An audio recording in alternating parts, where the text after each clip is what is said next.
नमस्कार, आदाब, सत श्री अकाल दोस्तों। मैं गौरव पारासर आपका हार्दिक अभिनंदन करता हूँ, आपका स्वागत करता हूँ आपके अपने प्लेटफ़ॉर्म पर।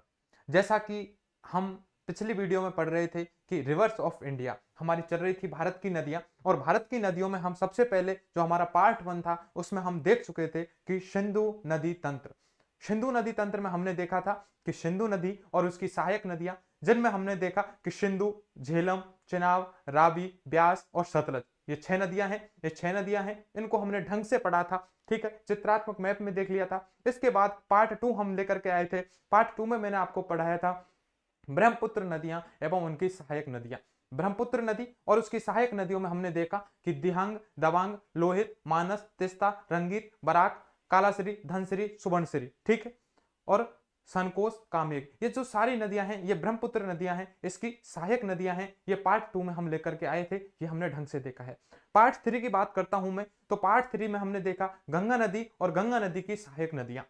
तो गंगा नदी है, इस गंगा नदी में हमने सबसे पहले यह देखा है कि गंगा नदी का उद्गम कैसे उत्तराखंड राज्य में भागीरथी और अलकनंदा के मिलने से होता है। कैसे वहां पर 4 धाम बनते हैं, गंगोत्री, यमुनोत्री, केदारनाथ, बद्रीनाथ, कैसे वहां पर 5 प्रयाग बनते हैं। ठीक है, इसके बाद हमने हरिद्वार देखा। इसके अलावा जो भी उत्तराखंड है उसमें क्या क्या हलचल होती है, गंगा नदी कैसे बनती है, ये सारी चीजें देखी। फिर गंगा नदी की सहायक नदियां देखी हैं, जिसमें बाई ओर से मिलने वाली सहायक नदी देखी है, रामगंगा, गोमती। ठीक है, इसके अलावा सरयू, घाघरा, राप्ती, गंडक, कोशी, महानंदा। इसके बाद गंगा नदी में दाईं ओर से मिलने वाली नदियां हमने देखी हैं, जिनमें यमुना, सोन, पुनपुन देखी है। फिर हम अगले जो हमारा पार्ट था उसमें हमने देखी है कि यमुना नदी की सहायक नदियां। यमुना नदी की सहायक नदियों में हमने देखा है कौन सी नदी देखी है। सबसे पहले चंबल नदी देखी है, फिर सिंध देखी है, फिर बेतवा देखी है और फिर केन नदी देखी है। इस प्रकार हमने हिमालय से निकलने वाली जो नदियां थी वो सारी नदियों को हमने ढंग से पढ़ लिया था। फिर इसके बाद मैंने आपको चालू कर दी थी कि प्रायद्वीपीय भारत से निकलने वाली नदियां। प्रायद्वीपीय भारत से निकलने वाली नदियों में हम पढ़ चुके हैं कौन कौन सी नदियां। सबसे पहले हमने पढ़ी महानदी। महानदी के बाद हमने गोदावरी। गोदावरी के बाद कृष्णा नदी।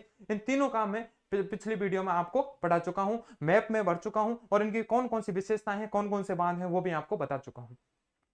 आज मैं बढ़ता हूं, 3 नदी और देखेंगे। पेन्नार नदी देखेंगे सबसे पहले। ठीक है, फिर कावेरी नदी देखेंगे और फिर बैगई नदी देखेंगे। इस प्रकार हम देखेंगे कि बंगाल की खाड़ी में जो गिरने वाली नदियां हैं वो हमारी नदियां एक तरह से कंप्लीट हो जाएंगी। ठीक है, तो मैं मैप लेता हूं। सबसे पहले मैंने ये मैप लिया है।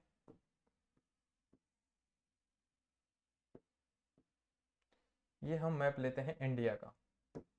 इंडिया का मैंने मैप ओपन किया है। इसमें सबसे पहले मैं आपको आज पेन्नार नदी बताता हूं। देखिए,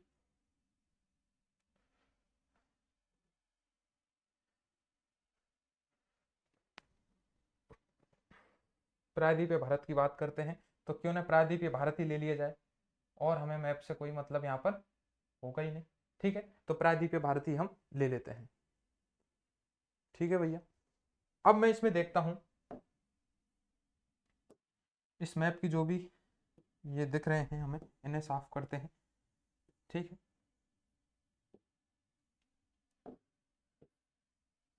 ये फालतू की चीजें हैं, इनको हम साफ कर देंगे। और कुछ कुछ नहीं दिख रहा है। ठीक है, अब हम मैप की बात करते हैं। इस मैप में देखते हैं, ये लाइट थोड़ा गलत इफेक्ट डालती है एक बार। ठीक है, अब आपको सही दिख रहा होगा मैप। ठीक है, मैं बात करता हूं। सबसे पहले मैंने आपको बताई थी, सबसे पहले इस पर मैंने आपको बताई थी। देखिए, यह है हमारा, ये मैप है। इस मैप में मैंने आपको क्या बताया था, यह है छत्तीसगढ़। इस छत्तीसगढ़ में एक महानदी है। ठीक है, महानदी कहाँ बताई थी मैंने आपको, ये छत्तीसगढ़ है। छत्तीसगढ़ से ये महानदी निकलती है। छत्तीसगढ़ के बाद ये उड़ीसा आती है और उड़ीसा में आकर के यहाँ पर डेल्टा बना लेती है। ठीक है, ये है महानदी। कौन सी नदी बताई थी, महानदी। इसके बाद मैंने गोदावरी बताई थी। गोदावरी कहाँ थी, ये देखिए महाराष्ट्र है। महाराष्ट्र में यहाँ से गोदावरी निकली है।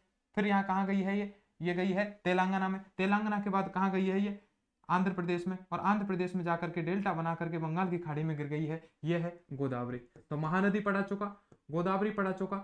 इसके अलावा महानदी के बाद में गोदावरी पढ़ा चुका। गोदावरी के बाद में कृष्णा नदी लेकर के आया। कृष्णा नदी भी यहीं से निकली थी, कृष्णा नदी थी, ये महाराष्ट्र है, महाराष्ट्र के बाद कहाँ जाती है, कर्नाटक, कर्नाटक जाने के बाद ये आंध्र प्रदेश में, और आंध्र प्रदेश के बाद ये कौन सा है हमारा, ये है तेलंगाना और आंध्र प्रदेश, इन दोनों के बॉर्डर पे बहती है, बहते हुए फिर आंध्र प्रदेश में चली जाती है, और आंध्र प्रदेश में जाकर के इस पूर्वी तट पर जाकर के आंध्र प्रदेश के में डेल्टा बनाते हुए कहाँ गिर जाती है, बंगाल की खाड़ी में गिर जाती है, ये है कृष्णा नदी। ठीक है, ये नदियां मैं आपको पढ़ा चुका, महानदी, गोदावरी, कृष्णा, तीन नदियां हैं वो मैं आपको पढ़ा चुका हूं। ठीक है, इसके बाद में मैं आगे बात करता हूं, इनको मैं एक बार साफ कर देता हूं, लास्ट में इनका सारा चित्र बना दिया जाएगा। महानदी के बाद में बात करता हूं, कृष्णा के बाद में बात करता हूं, एक नदी आती है पेन्नार नदी। कौन सी नदी है, पेन्नार नदी। पेन्नार नदी का उद्गम कहां से होता है, सबसे पहले देखिए पेन्नार नदी है, इस पेन्नार नदी का उद्गम होता है, ठीक है, पेन्नार नदी है,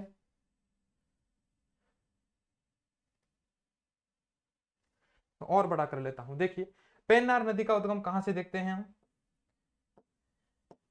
ये है रेड, पेन्नार नदी है, ये हम देखते हैं कि ये हमारा है आंध्र प्रदेश, ये क्या है हमारा आंध्र प्रदेश है, और आंध्र प्रदेश है, इस आंध्र प्रदेश के पास में यहाँ कर्नाटक है, और कर्नाटक के पास में यहाँ पर पहाड़ियां हैं, नंदी हिल्स की पहाड़ियां। कौन सी पहाड़ियां हैं, नंदी हिल्स।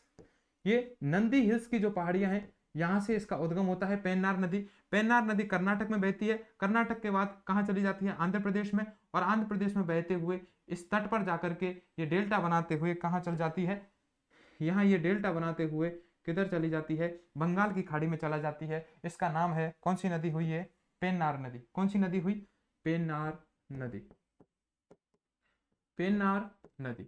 इस पेन्नार नदी पर मैं बात करता हूं, इस पेन्नार नदी पर एक नगर स्थित है जिसका नाम है, आंध्र प्रदेश का एक नगर स्थित है जिसका नाम है कोल्लेरू नगर। मुझे आप बताएंगे कि कोल्लेरू नगर किसके लिए प्रसिद्ध है, जब मैं आपको पढ़ाऊंगा, ठीक है। कोल्लेरू नगर, तो कोल्लेरू नगर है, इससे अभ्रक का उत्पादन होता है। किसका उत्पादन होता है, अभ्रक के लिए यदि कोई प्रसिद्ध नगर है आंध्र प्रदेश का तो कोल्लेरू नगर है, अभ्रक हेतु प्रसिद्ध है। ठीक है, किसके लिए प्रसिद्ध है, लिख देता हूं, अभ्रक हेतु प्रसिद्ध है, अभ्रक हेतु प्रसिद्ध। ठीक है, तो अभ्रक के लिए प्रसिद्ध है, अभ्रक के उत्पादन हेतु प्रसिद्ध है। कौन सा नगर है, कोल्लेरू नगर है। कहां पर है, ये कोल्लेरू नगर है, ये अभ्रक के लिए प्रसिद्ध है, जो कि कहां पर स्थित है, इस पेन्नार नदी पर स्थित है। कौन से राज्य में स्थित है, तो मैं बात करता हूं आंध्र प्रदेश में स्थित है। ठीक है, पेन्नार नदी आपकी कंप्लीट हो चुकी है। पेन्नार नदी में हमने देखा है कहां से इसका उद्गम हुआ है, नंदी हिल्स है। नंदी हिल्स कहां है, कर्नाटक में। सबसे पहले यह कर्नाटक में बहती है, कर्नाटक के बाद आंध्र प्रदेश में बहती है, और आंध्र प्रदेश के बाद ये बंगाल की खाड़ी में जाकर के विलीन हो जाती है। ये है हमारी पेन्नार नदी। पेन्नार नदी पर आंध्र प्रदेश में एक कोल्लेरू नगर स्थित है। ठीक है, कोल्लेरू नगर स्थित है, और ये कोल्लेरू नगर है, ये कोल्लेरू नगर है, ये अभ्रक के लिए प्रसिद्ध है। कोल्लेरू नगर किसके लिए प्रसिद्ध है बेटा, ये कोल्लेरू नगर है, ये अभ्रक के लिए प्रसिद्ध है। कोल्लेरू जो नगर है ये अभ्रक के लिए जाना जाता है। ठीक है, ये चीजें मैंने आपकी क्लियर की है। इसके बाद मैं बात करता हूं, इसके बाद बात करते हैं अगली नदी की। तो हमने देखा, यहां से देख लिया हमने कौन सी, महानदी, महानदी के बाद गोदावरी, गोदावरी के बाद कृष्णा, कृष्णा के बाद पेन्नार, पेन्नार के बाद हम देखते हैं कावेरी नदी। कावेरी नदी कहां से निकलती है, ये भी देख लेते हैं। कावेरी नदी निकलती है, ये है हमारा कावेरी नदी, कावेरी नदी निकलती है भैया, ये है कर्नाटक। क्या है, कर्नाटक। और कर्नाटक में से निकलने के बाद कर्नाटक से ये बहती है, कर्नाटक से निकलती है। कर्नाटक से निकलने के बाद ये कहां जाती है, तमिलनाडु में जाती है, और तमिलनाडु में जाने के बाद इस पर, तमिलनाडु में जाने के बाद ये बंगाल की खाड़ी में जाकर के डेल्टा बना लेती है। इस नदी का नाम है, कौन सी नदी है ये, कावेरी नदी, कावेरी नदी। बात की जाए कावेरी नदी की, तो कावेरी नदी है, ये तो भगवान कृष्ण जी की और शिव जी की सबसे प्रसिद्ध नदी है। अर्थात इस पर एक तो कृष्णा राज सागर बांध बना हुआ है, कहां पर, ये कर्नाटक में, और एक इस पर जलप्रपात है शिव समुद्रम जलप्रपात, जो कहां पर है, कर्नाटक राज्य में है। किस नदी पर है, कावेरी नदी पर है। इस प्रकार हम देखते हैं कि कावेरी नदी का जो उद्गम होता है ये कहां से होता है, कर्नाटक राज्य है। और कर्नाटक राज्य में एक ये पहाड़ियां हैं, इन पहाड़ियों को जानते हैं ब्रह्मगिरी की पहाड़ियां। ये पहाड़ी कौन सी है, ब्रह्मगिरी की पहाड़ियां। ये है बेटा ब्रह्मगिरी पहाड़ी। तो ये ब्रह्मगिरी की पहाड़ी है, यहां से इसका उद्गम हुआ है। ये कर्नाटक राज्य है। कर्नाटक राज्य के बाद कहां जाती है, तमिलनाडु में जाती है। तमिलनाडु में जाने के बाद इस पूर्वी तट पर ये है, ये बंगाल की खाड़ी में जाकर के डेल्टा बना करके गिर जाती है। मैं इस वीडियो में आपको ये बताने वाला हूं कि जो इधर जो नदियां जा रही हैं ये डेल्टा क्यों बना रही हैं। इधर जो मैं आपको नदियां पढ़ाने वाला हूं जो इधर इसमें अरब सागर में गिरने वाली हैं, वो एस्चुरी या ज्वार नदबुक का निर्माण क्यों करती हैं, ये भी मैं आपको बात बताने वाला हूं। सारी चीजें आपको क्लियर करता हूं, ठीक है। लेकिन पहले नदियां देखते हैं। तो ब्रह्मगिरी की पहाड़ियां हैं, इन पर देखते हैं। जो कावेरी नदी है, इस कावेरी नदी पर सबसे पहले तो यहां पर एक बांध बना हुआ है, एक जलप्रपात है। जलप्रपात क्या होता है, झरना होता है एक तरह से। ऊंचाई से जब जल गिरता है तो उसे बोल देते हैं हम क्या, जलप्रपात या झरना। तो एक तो है कृष्णा राज सागर बांध। कौन सा है, कृष्णा राज सागर, कृष्णा राज सागर बांध। तो कृष्णा राज सागर बांध है कर्नाटक में। किस नदी पर स्थित है, ये रहा, किस नदी पर स्थित है, तो कावेरी नदी पर स्थित है। और एक जलप्रपात है, यह है शिव समुद्रम जलप्रपात। क्या है, शिव समुद्रम जलप्रपात,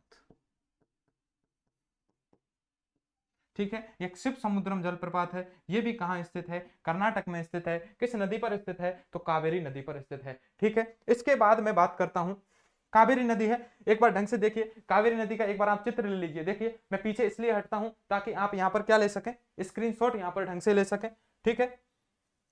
इस पर आप यहां से स्क्रीनशॉट ढंग से ले सकते हैं, ठीक है।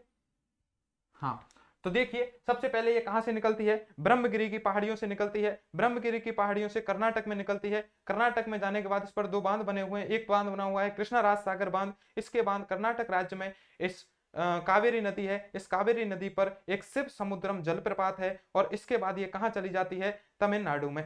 तमिलनाडु में जैसे ही जाती है, जैसे ही यह तमिलनाडु में जाती है, तो यहां पर देखिए एक है, यहां पर बांध है मैंटूर बांध। तमिलनाडु में एक इस पर कौन सा बांध है, मैंटूर बांध।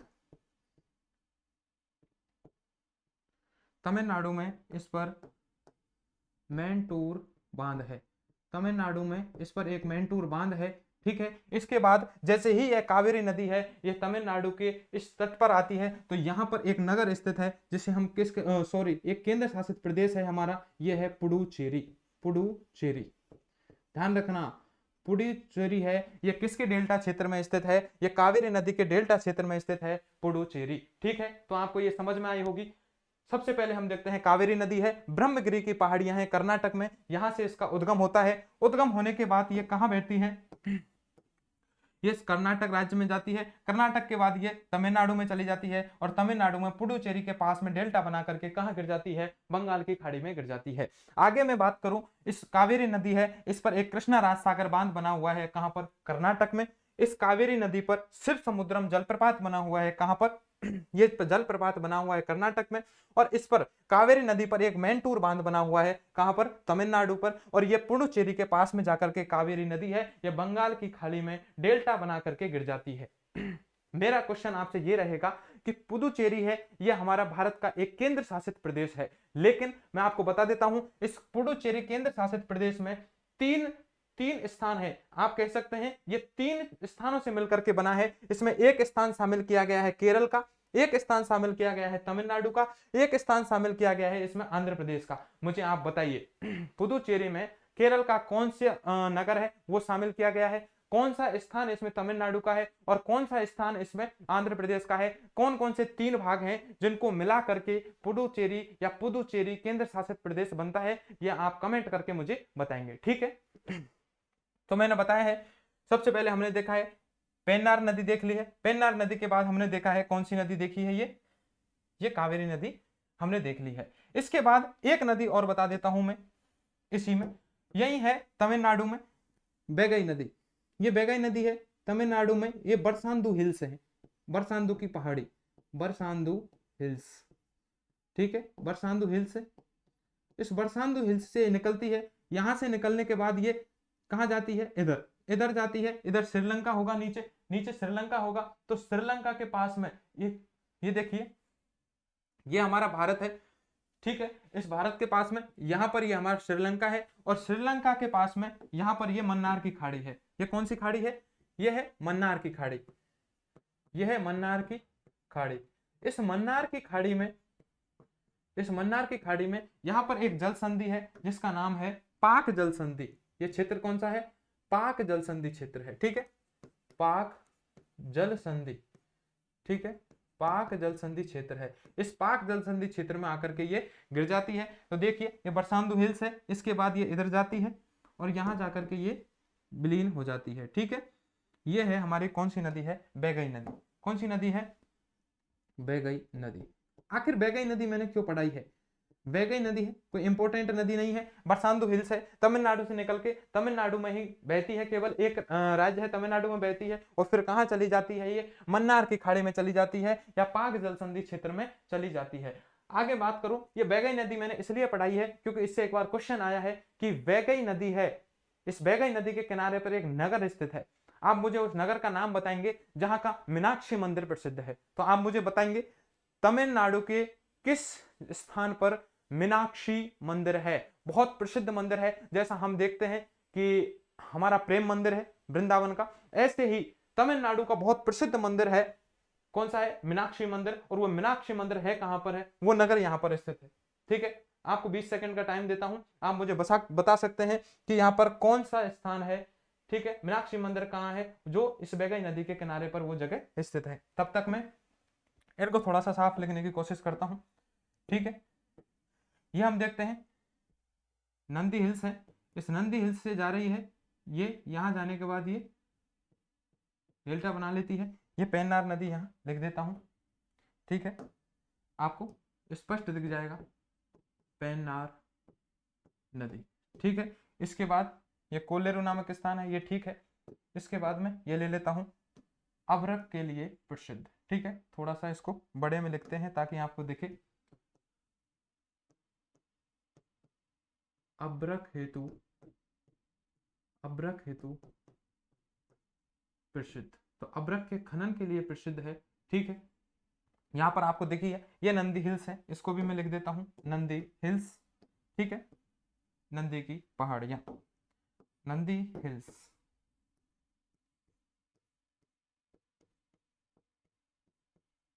ठीक है, कोल्लेरू है, ये तो चल जाएगा। तो इस प्रकार हम देखते हैं कि हमने महानदी देखी थी, गोदावरी देखी थी, कृष्णा देखी थी, फिर हमने आज पेन्नार नदी देख ली है, फिर इसके बाद हमने कावेरी नदी देख ली है, और इसके बाद हमने ये वैगई नदी देख ली है। इस प्रकार मैं बता सकता हूं कि बंगाल की खाड़ी में गिरने वाली जो नदियां हैं प्रायद्वीपीय भारत की, लगभग लगभग उन नदियों की चर्चा कर चुके हैं, ठीक है। आगे मैं बात करता हूं, स्लाइड को करता हूं मैं ऐड, इसके बाद मैं बात करता हूं प्रायद्वीपीय भारत लेता हूं, ठीक है। तो चलो इनके बारे में शॉर्ट नोट्स बना सकते हैं अपन, कैसे शॉर्ट नोट्स बनाएं।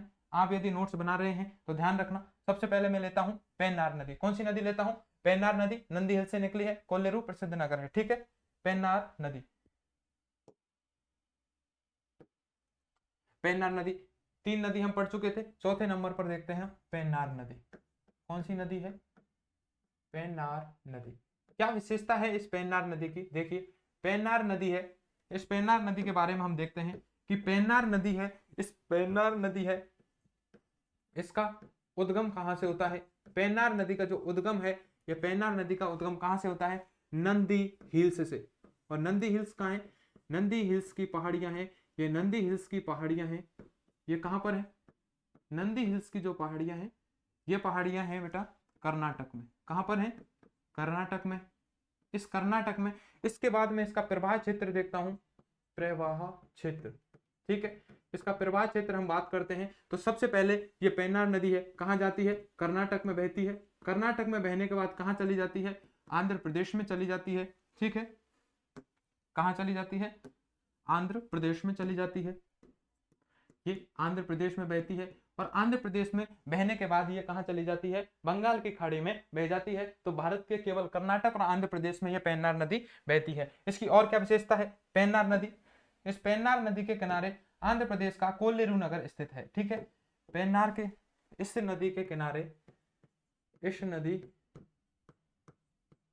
के किनारे स्थित नगर, किनारे स्थित नगर है एक, उसका नाम क्या है, कोल्लेरू। कौन सी जगह है, कोल्लेरू।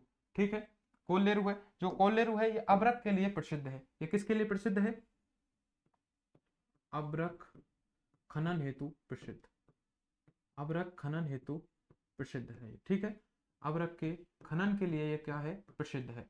इस प्रकार हम देख चुके हैं पेन्नार नदी है। इस पेन्नार नदी की और कोई विशेषता नहीं है, हम मैप देख चुके हैं और इसकी बातें लिख चुके हैं। आगे मैं बात करता हूं पेन्नार नदी के बाद हम देखते हैं कौन सी नदी पड़ी है हमने, पेन्नार नदी के बाद हम देखते हैं कावेरी नदी। और कावेरी नदी में मैंने आपको बताया है, कावेरी नदी ब्रह्मगिरी की पहाड़ी है, कर्नाटक के बाद जाती है तमिलनाडु, तमिलनाडु में इस पर एक मैंटूर बांध बना हुआ है, इधर कृष्णाराज सब समुद्र बांध।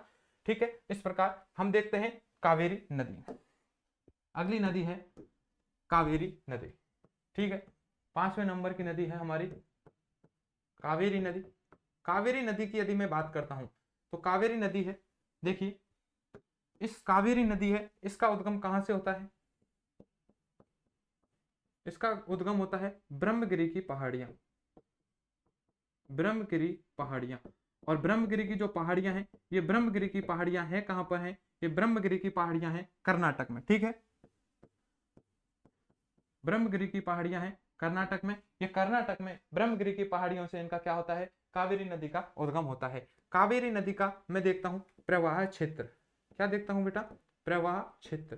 प्रवाह क्षेत्र की बात की जाए, कावेरी नदी है सबसे पहले कहां बहती है, कावेरी नदी कर्नाटक में, कर्नाटक में बहने के बाद ये कहां जाती है, एरो लगा दिया है, कर्नाटक के बाद ये जाती है तमिलनाडु में, और तमिलनाडु में बहने के बाद कहां चली जाती है, बंगाल की खाड़ी में चली जाती है। कावेरी नदी के किनारे पर कौन सा केंद्र शासित प्रदेश है, इसके डेल्टाई क्षेत्र में, इसके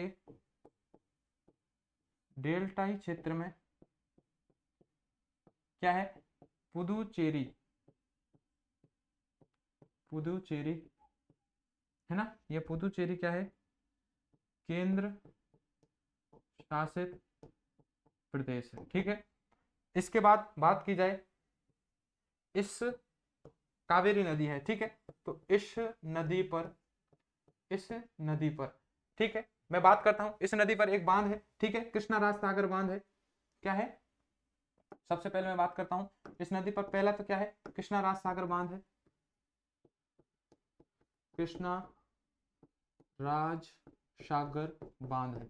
और ये कृष्णा राज सागर जो बांध है ये कहां पर स्थित है बेटा, ये कृष्णा राज सागर जो बांध है ये है कर्नाटक में स्थित है। ठीक है, कहां स्थित है, कर्नाटक, ठीक है, राज्य में स्थित है। दूसरा बात करता हूं मैं, एक शिव समुद्रम जलप्रपात है, कौन सा है, शिव समुद्रम जलप्रपात। दूसरा है शिव समुद्रम जलप्रपात,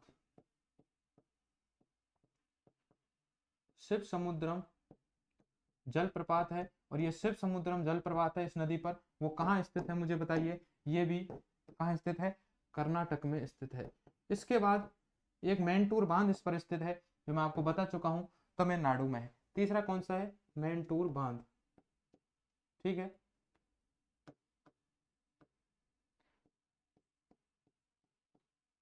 मैंटूर बांध। और ये मैंटूर बांध कहाँ पर स्थित है, इसमें मैंटूर बांध है इस नदी पर, तमिलनाडु राज्य में स्थित है। ठीक है, तमिलनाडु जो राज्य है, तमिलनाडु है यहाँ पर स्थित है। ठीक है, तमिलनाडु। ठीक है, इस प्रकार शॉर्ट नोट्स इसके तैयार हो चुके हैं। कावेरी नदी है, कावेरी नदी का उद्गम है ब्रह्मगिरी की पहाड़ी कर्नाटक में होता है, इसका प्रवाह क्षेत्र है, कर्नाटक में बहती है, कर्नाटक के बाद तमिलनाडु में जाती है, तमिलनाडु के जाने के बाद ये बंगाल की जो खाड़ी है इसमें जाकर के क्या हो जाती है, डेल्टा बना के गिर जाती है। आगे बात करता हूं, जो ये कावेरी नदी है इसके डेल्टाई क्षेत्र में एक हमारा भारत का केंद्र शासित प्रदेश है पुदुचेरी है, जो पुदुचेरी है वो स्थित है। इस नदी पर कृष्णा राज सागर बांध बना हुआ है कर्नाटक में, इस पर शिव समुद्रम जलप्रपात बना हुआ है कर्नाटक में, और मैंटूर बांध बना हुआ है तमिलनाडु में। इसके बाद बात की जाए तो तीसरी नदी मैंने बताई थी आपको, वैगई नदी। ठीक है, 4 5 6, 6 नंबर पे मैं आपको बताता हूँ वैगई नदी। इधर लिख लेते हैं वैगई नदी। इस वैगई नदी की बात करता हूँ, वैगई नदी है। इस वैगई नदी पर हम देखते हैं कहाँ से, बरसांदू हिल से। इसका उद्गम कहाँ से होता है, इसके उद्गम की बात करता हूं मैं, तो उद्गम होता है बरसांदू हिल्स। और ये बरसांदू की पहाड़ियां कहाँ हैं, बरसांदू हिल्स कहाँ है, ये बरसांदू हिल्स हैं तमिलनाडु में, ठीक है, यहां से होता है।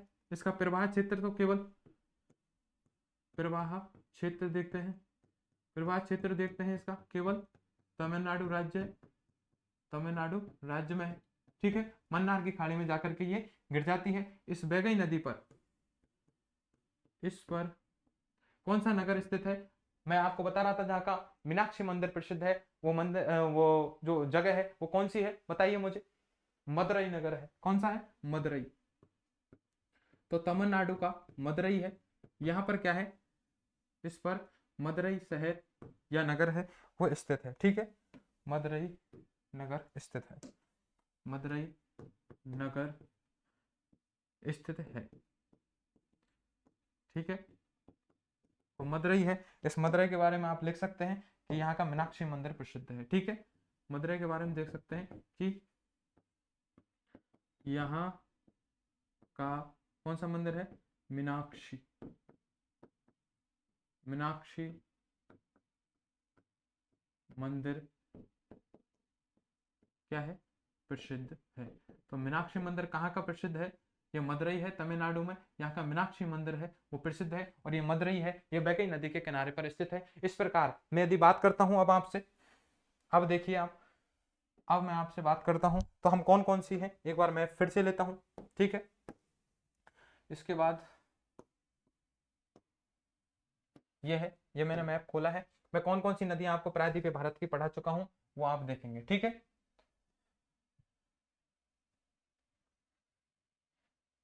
या मैप हटा दीजिए, मैं डायरेक्ट आपको बताता हूँ, ठीक है, आपको मैप में ऐसे ज़्यादा समझ में आने वाली है।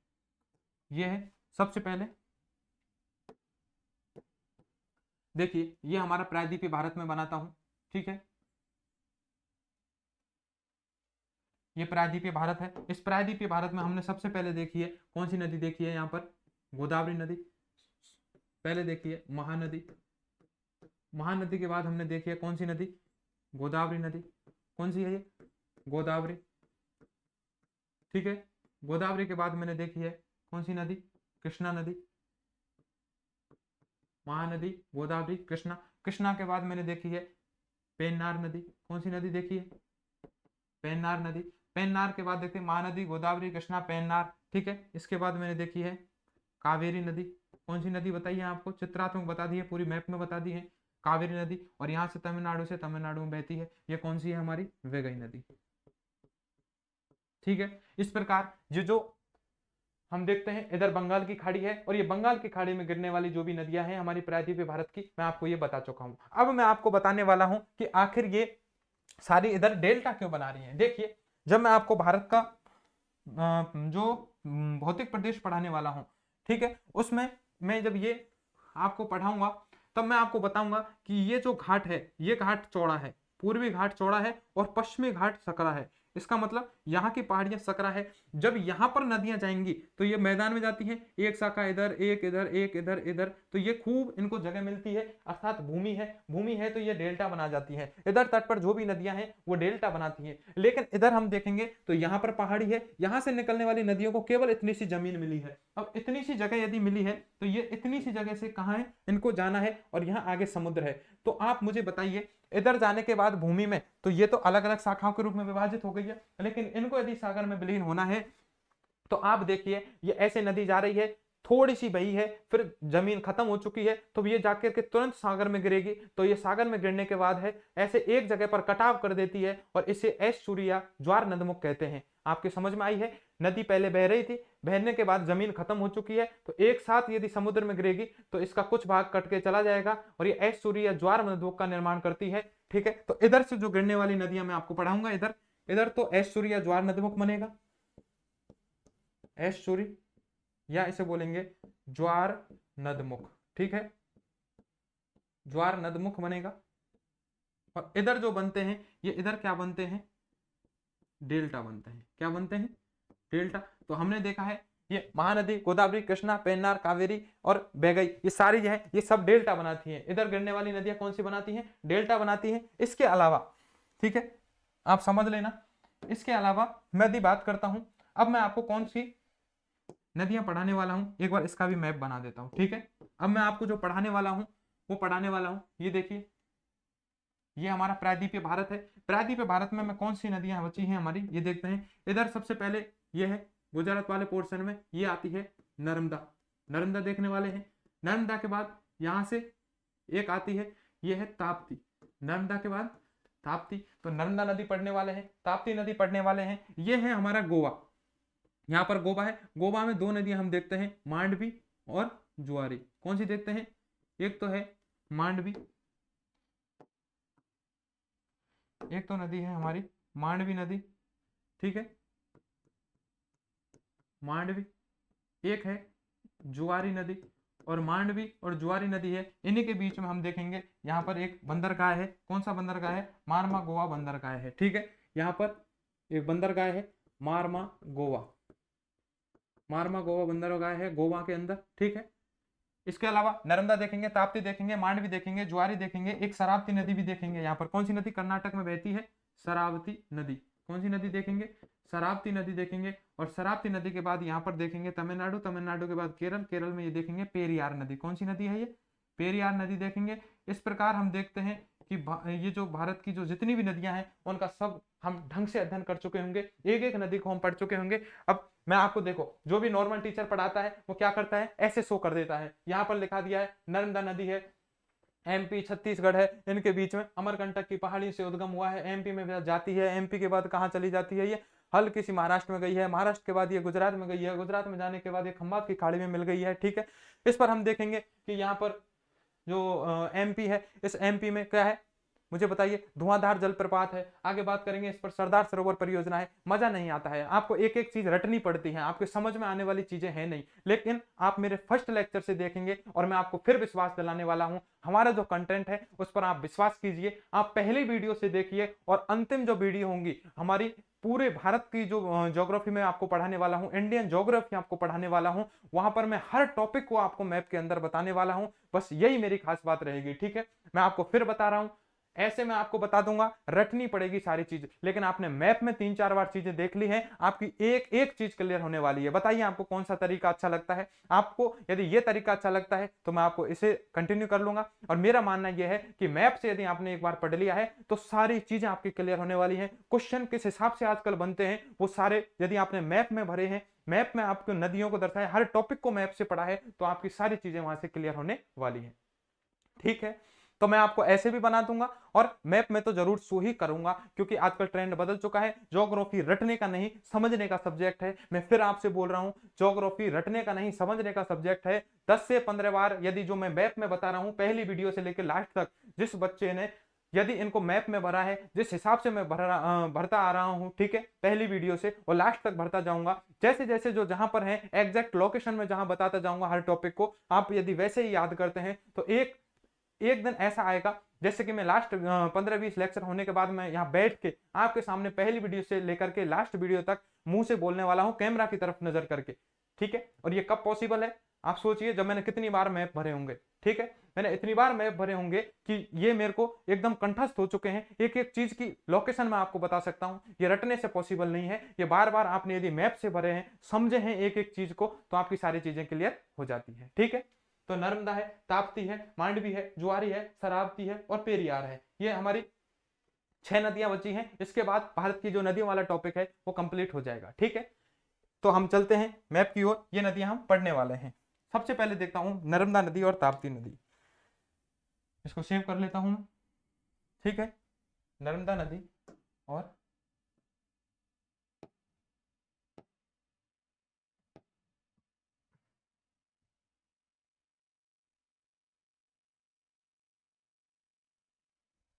ये मैप ले लेता हूं मैं यहाँ ये ले लिया है मैंने मैप। अब मैं मैप की बात करता हूं। देखिए सबसे पहले क्या होता है,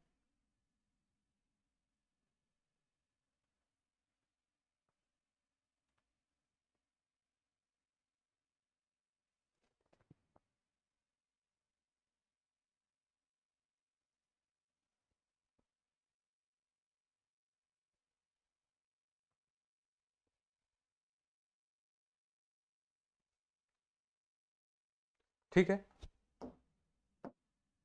मेरा उद्देश्य है कि आपकी एक एक चीज है, एक एक जो डाउट है वो सारी चीजें यहाँ से क्लियर कर दिए जाएं। ठीक है, आप हमेशा के लिए जो यहाँ से पढ़ने वाले हैं उनको आप खुद मैप पे उतारें, और मैप पे उतारने के बाद आप सारी चीजें हैं उनको कंठस्थ करें। ठीक है, मेरा यही मोटिव है। अब यहाँ देखता हूं मैं, सबसे पहले मैं देखता हूं यह है हमारा गुजरात, गुजरात के बाद राजस्थान, राजस्थान के बाद यह है एमपी, मध्य प्रदेश, मध्य प्रदेश के बाद है ये छत्तीसगढ़। मध्य प्रदेश और छत्तीसगढ़ के बॉर्डर पर यहां पर पहाड़ियां हैं, अमरकंटक की पहाड़ियां। कौन सी पहाड़ियां हैं यहाँ पर? अमरकंटक की पहाड़ियां। यहां पर हम देखते हैं कि अमरकंटक की क्या है? पहाड़ियां। ठीक है, यहां पर हम देखते हैं मध्य प्रदेश और ये है हमारा छत्तीसगढ़। मध्य प्रदेश है और छत्तीसगढ़ के बॉर्डर पर यहां है अमरकंटक की पहाड़ी, अमरकंटक पहाड़ियां। तो अमरकंटक की पहाड़ी, इस अमरकंटक की पहाड़ी से दो नदी निकली है हमारी। कौन कौन सी नदी निकली है? देखिए, एक तो नदी निकली है इधर की तरफ, इससे निकली है। एक नदी निकली है ये नदी गई है हमारी सोन नदी। ये कौन सी गई है? सोन। ये गई है सोन नदी। और इधर आई है हमारी नर्मदा नदी। इधर कौन सी नदी आई है? नर्मदा नदी। अमरकंटक की पहाड़ी, यहां से अमरकंटक की पहाड़ियों से एमपी, एमपी में बहने के बाद हल्की सी कहाँ जाती है? ये महाराष्ट्र, महाराष्ट्र के बाद कहाँ जाती है? ये गुजरात, गुजरात में जाने के बाद इधर ये एस्चुरी और नदमुख, ज्वार नदमुख का ये निर्माण करती है। ये है हमारी खंबात की पहाड़ी। ठीक है, इधर भर देता हूं मैं आपको, देखिए आसानी रहेगी।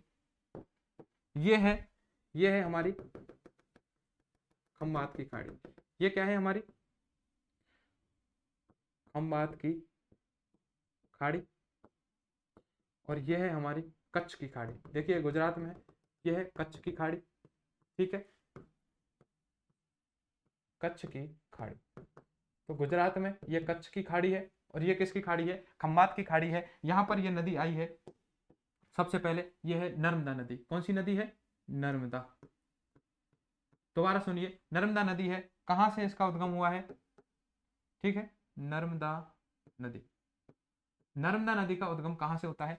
ये एमपी है, मध्य प्रदेश, और ये है छत्तीसगढ़। मध्य प्रदेश और छत्तीसगढ़ के बॉर्डर पर एक पहाड़ियां हैं जिन्हें हम अमरकंटक की पहाड़ियां कहते हैं। इस अमरकंटक की पहाड़ियों से पश्चिम दिशा में, इधर पूर्व दिशा हो गई, इधर हो गई पश्चिम दिशा, तो अमरकंटक की पहाड़ियों से पश्चिम दिशा में नर्मदा नदी निकलती है। सबसे पहले मध्य प्रदेश में जाती है, मध्य प्रदेश में बहने के बाद यह है हमारा महाराष्ट्र, हल्की सी महाराष्ट्र के उत्तर से बहती है, और महाराष्ट्र के बाद यह है गुजरात, गुजरात में बहती है। गुजरात में बहने के बाद यह खंबात की खाड़ी में एस्चुरी या ज्वार नदी का निर्माण करते हुए क्या हो जाती है?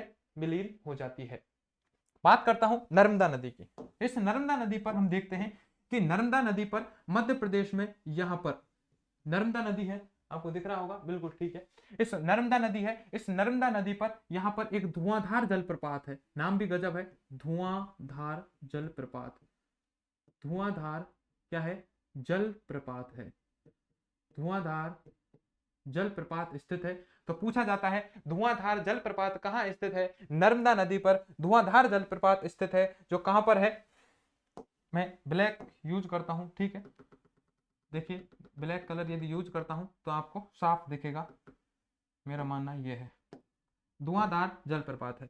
ये नर्मदा नदी है, एमपी में यहां पर है। ठीक है, यहां पर है धुआंधार जलप्रपात। हाँ, धुआंधार जलप्रपात ये है, ये है। ठीक है, धुआंधार, धुआंधार जलप्रपात पूछा गया है। कई कई बार ये क्वेश्चन पूछा गया है कि धुआंधार जलप्रपात है, ये कहां पर स्थित है? मध्य प्रदेश में स्थित है। किस नदी पर स्थित है? तो नर्मदा नदी पर स्थित है। ठीक है, आगे मैं बात करता हूं। ये नर्मदा नदी गुजरात में आती है, तो गुजरात में यहाँ पर एक डैम बनाया गया है, एक बांध बनाया गया है, और जिसका नाम है क्या है? बताइए। सरदार सरोवर बांध, सरदार सरोवर, ठीक है, सरदार सरोवर बांध, ये सरदार सरोवर बांध है, ठीक है।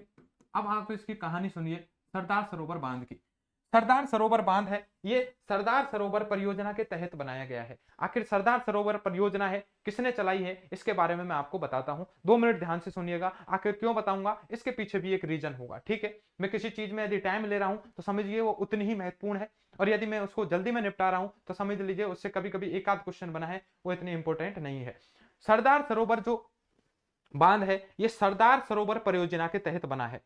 सरदार सरोवर परियोजना है 1961 की बात है। हमारे भारत देश के प्रधानमंत्री थे कौन से, पंडित जवाहरलाल नेहरू। पंडित जवाहरलाल नेहरू के नेतृत्व में ये सरदार सरोवर जो परियोजना है ये चलाई गई थी। कौन सी नदी पर, नर्मदा नदी पर, गुजरात राज्य में, ठीक है। और इसके तहत यह फैसला हुआ कि क्यों ना सरदार सरोवर बांध यहां पर बनाया जाए। लेकिन हुआ क्या, 1961 में यह योजना प्रारंभ तो हो गई, लेकिन गुजरात की एक महिला थी जो कि क्या थी, पर्यावरणविद थी। वो पर्यावरणविद थी, उसने इसका विरोध करती है, वो इसका विरोध करती है। उसका नाम है मेघा पाटेकर। क्या नाम है, मेघा पाटेकर। वो मेघा पाटेकर जी इसका विरोध करती है और वो कहती है कि सरदार सरोवर जो बांध है, ये सरदार सरोवर बांध है, इस जगह पर नहीं बनना चाहिए। तो लोगों ने पूछा क्यों नहीं बनना चाहिए। वो कहती है कि सरदार सरोवर बांध यदि यहां पर बनेगा तो न जाने कितने वृक्षों की यहां पर कटाई करनी पड़ेगी, और इससे हमारे पर्यावरण को क्या पहुंचेगा, नुकसान पहुंचेगा।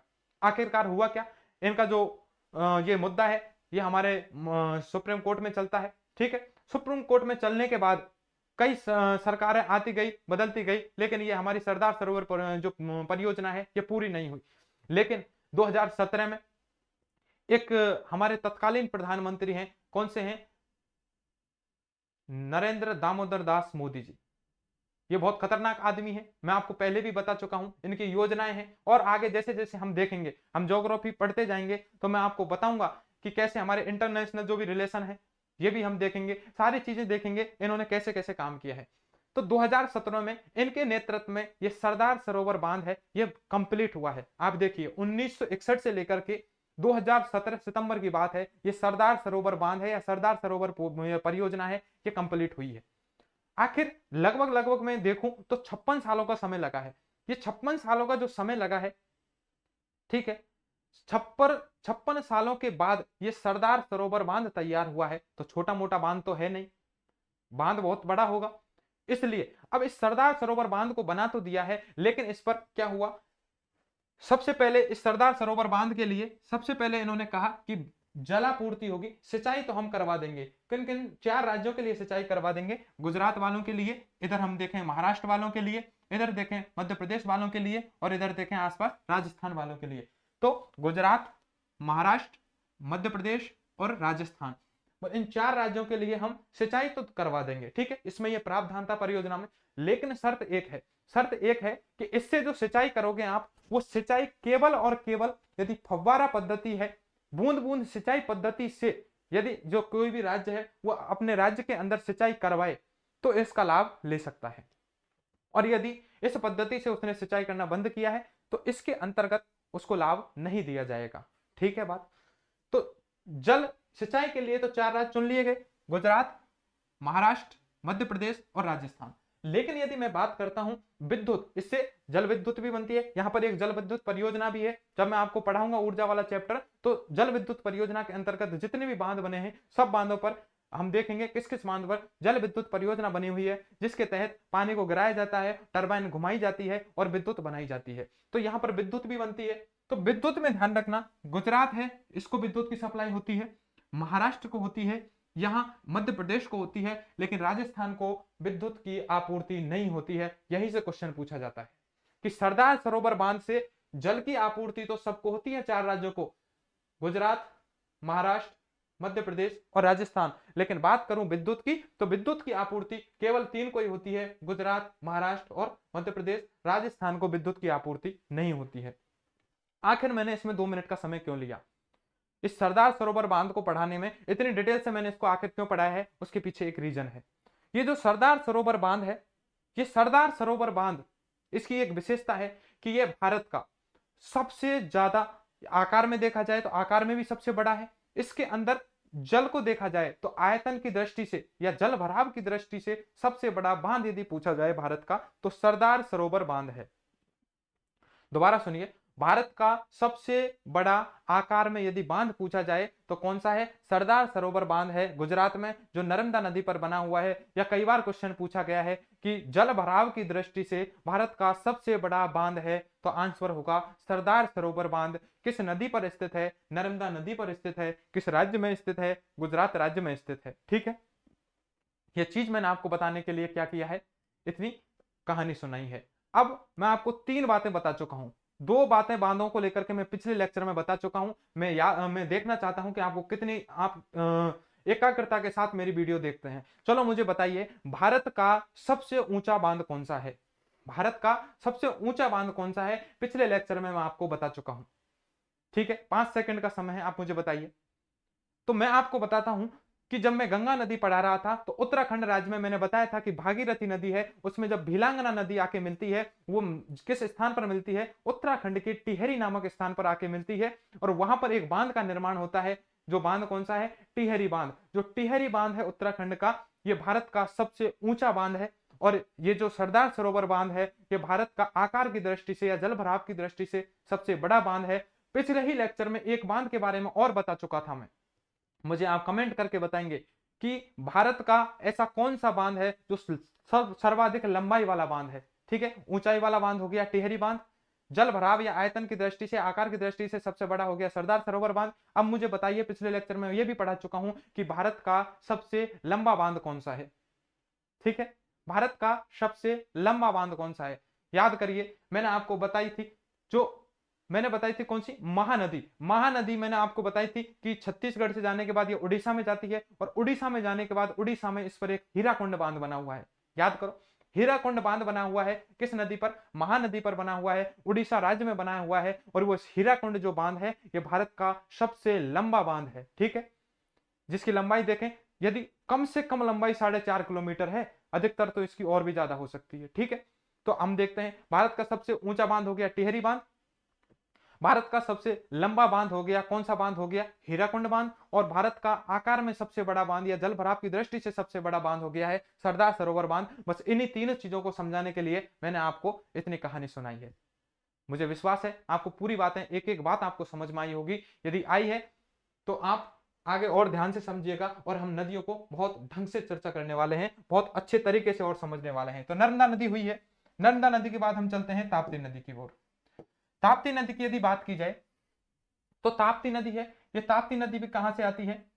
हाँ, एक और मैं आप फैक्ट बताने वाला हूं, ये नर्मदा नदी है। इस नर्मदा नदी के विपरीत दिशा में जाती है सोन नदी। एक बार ये क्वेश्चन पूछा गया है कि निम्न में से कौन सी दो नदियों का ऐसा युग्म है जो एक दूसरे के विपरीत दिशा में बहती हैं? जिनमें आंसर कौन सा था? ये नर्मदा नदी है, ये सोन नदी है। मैंने चित्र में इसलिए दिखाया है।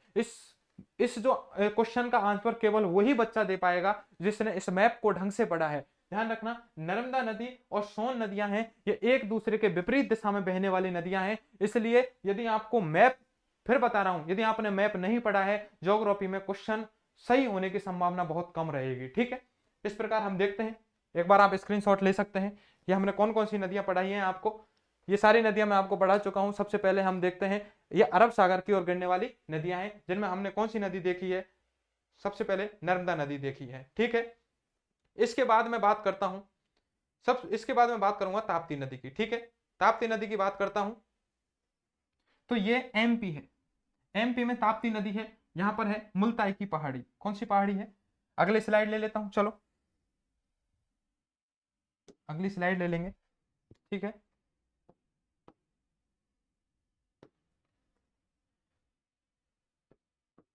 अगली स्लाइड में आपको एकदम साफ नजर आने वाला है। मेरा उद्देश्य यह है कि आपको एक एक चीज है वो एक एक चीज इतनी विस्तार पूर्वक बताई जाए, एक एक नदी की एक एक मैप में आपको दिखाया जाए, ताकि आपके सारे जो डाउट हैं वो सारे क्लियर हो जाए। ठीक है, एमपी है, ये मध्य प्रदेश की बात करता हूं मैं।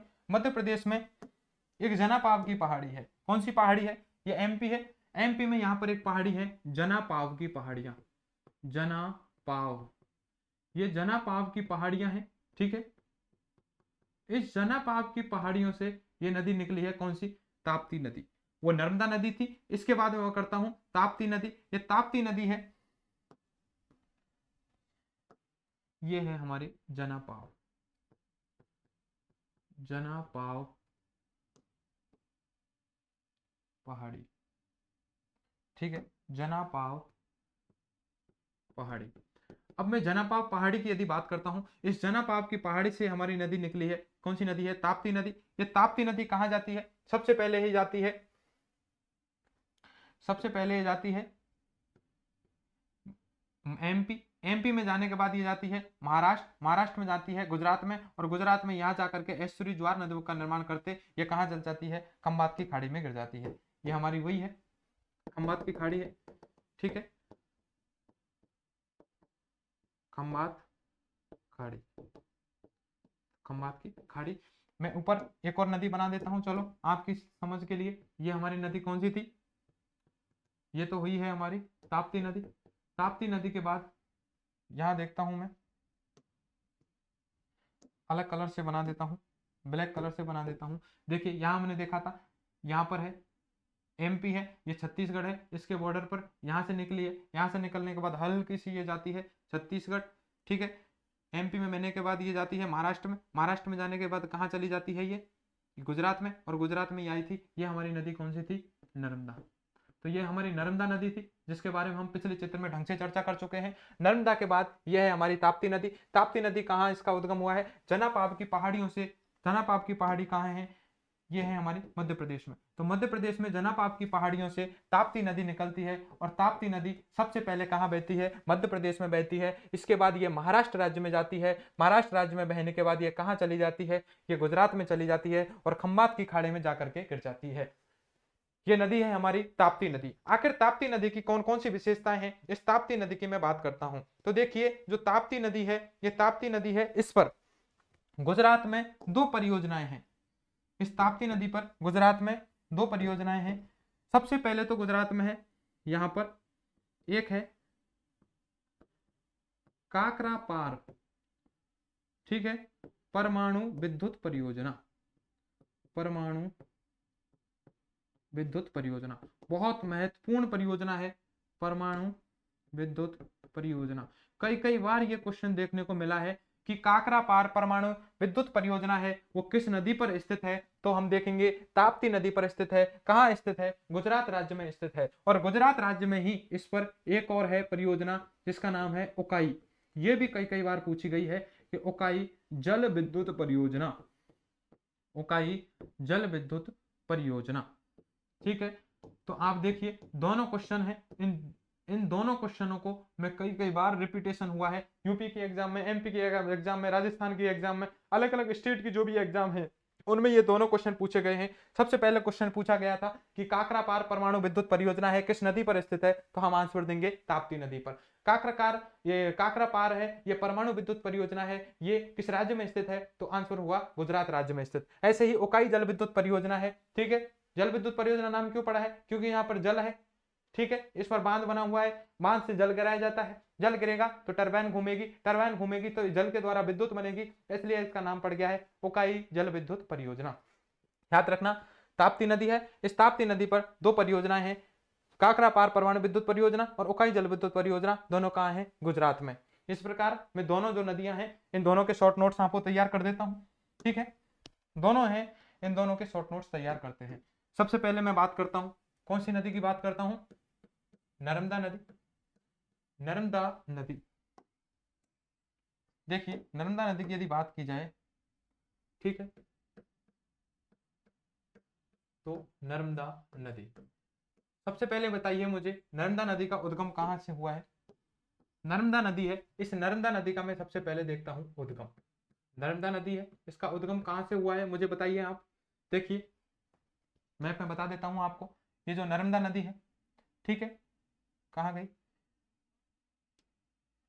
नर्मदा नदी है, हाँ, तो ये नर्मदा नदी में मैंने आपको बता दिया है अमरकंटक की पहाड़ियां हैं। कौन सी पहाड़ियां हैं? अमरकंटक की पहाड़ियों से निकले है। इसके बाद मैंने आपको मैप में बताया है कि ठीक है, ये इस पर ये नर्मदा नदी जाती है, यहाँ से जाने के बाद ये एमपी, एमपी के बाद ये हल्का सा महाराष्ट्र में, महाराष्ट्र के बाद ये गुजरात में चली जाती है, गुजरात में इस पर सरदार सरोवर परियोजना है, ठीक है। तो उद्गम कहाँ से हुआ है? उद्गम आप यहाँ से देख सकते हैं अमरकंटक की पहाड़ियों से। कहाँ से हुआ है? अमरकंटक की पहाड़ी, अमरकंटक की पहाड़ी। और अमरकंटक की पहाड़ियां कहाँ हैं? ये है मध्य प्रदेश प्लस छत्तीसगढ़ की सीमा पर, मध्य प्रदेश प्लस छत्तीसगढ़ की सीमा पर, ठीक है, मध्य प्रदेश प्लस छत्तीसगढ़ है, इसकी सीमा पर है। इसके बाद इसका प्रवाह क्षेत्र देखता हूं मैं, प्रवाह क्षेत्र। तो प्रवाह क्षेत्र की यदि बात की जाए तो सबसे पहले ये कहाँ जाती है? मध्य प्रदेश में। मध्य प्रदेश के बाद कहाँ जाती है? महाराष्ट्र में। महाराष्ट्र के बाद कहाँ जाती है? गुजरात में, ठीक है। इसके बाद कहाँ जाती है? गुजरात में जाती है। गुजरात में जाने के बाद मैं देखता हूँ इस पर नर्मदा नदी पर एक बांध बना हुआ है। और बांध कौन सा है? चलो बांध बाद में देखते हैं, सबसे पहले हम देखते हैं इस नर्मदा नदी पर, ठीक है, शायद लिखना भूल गया हूं, इस नर्मदा नदी पर, हाँ लिख दिया है मैंने, ठीक है। ये जलप्रपात भी मैं लिख चुका हूं, तो यहां लिख देता हूं।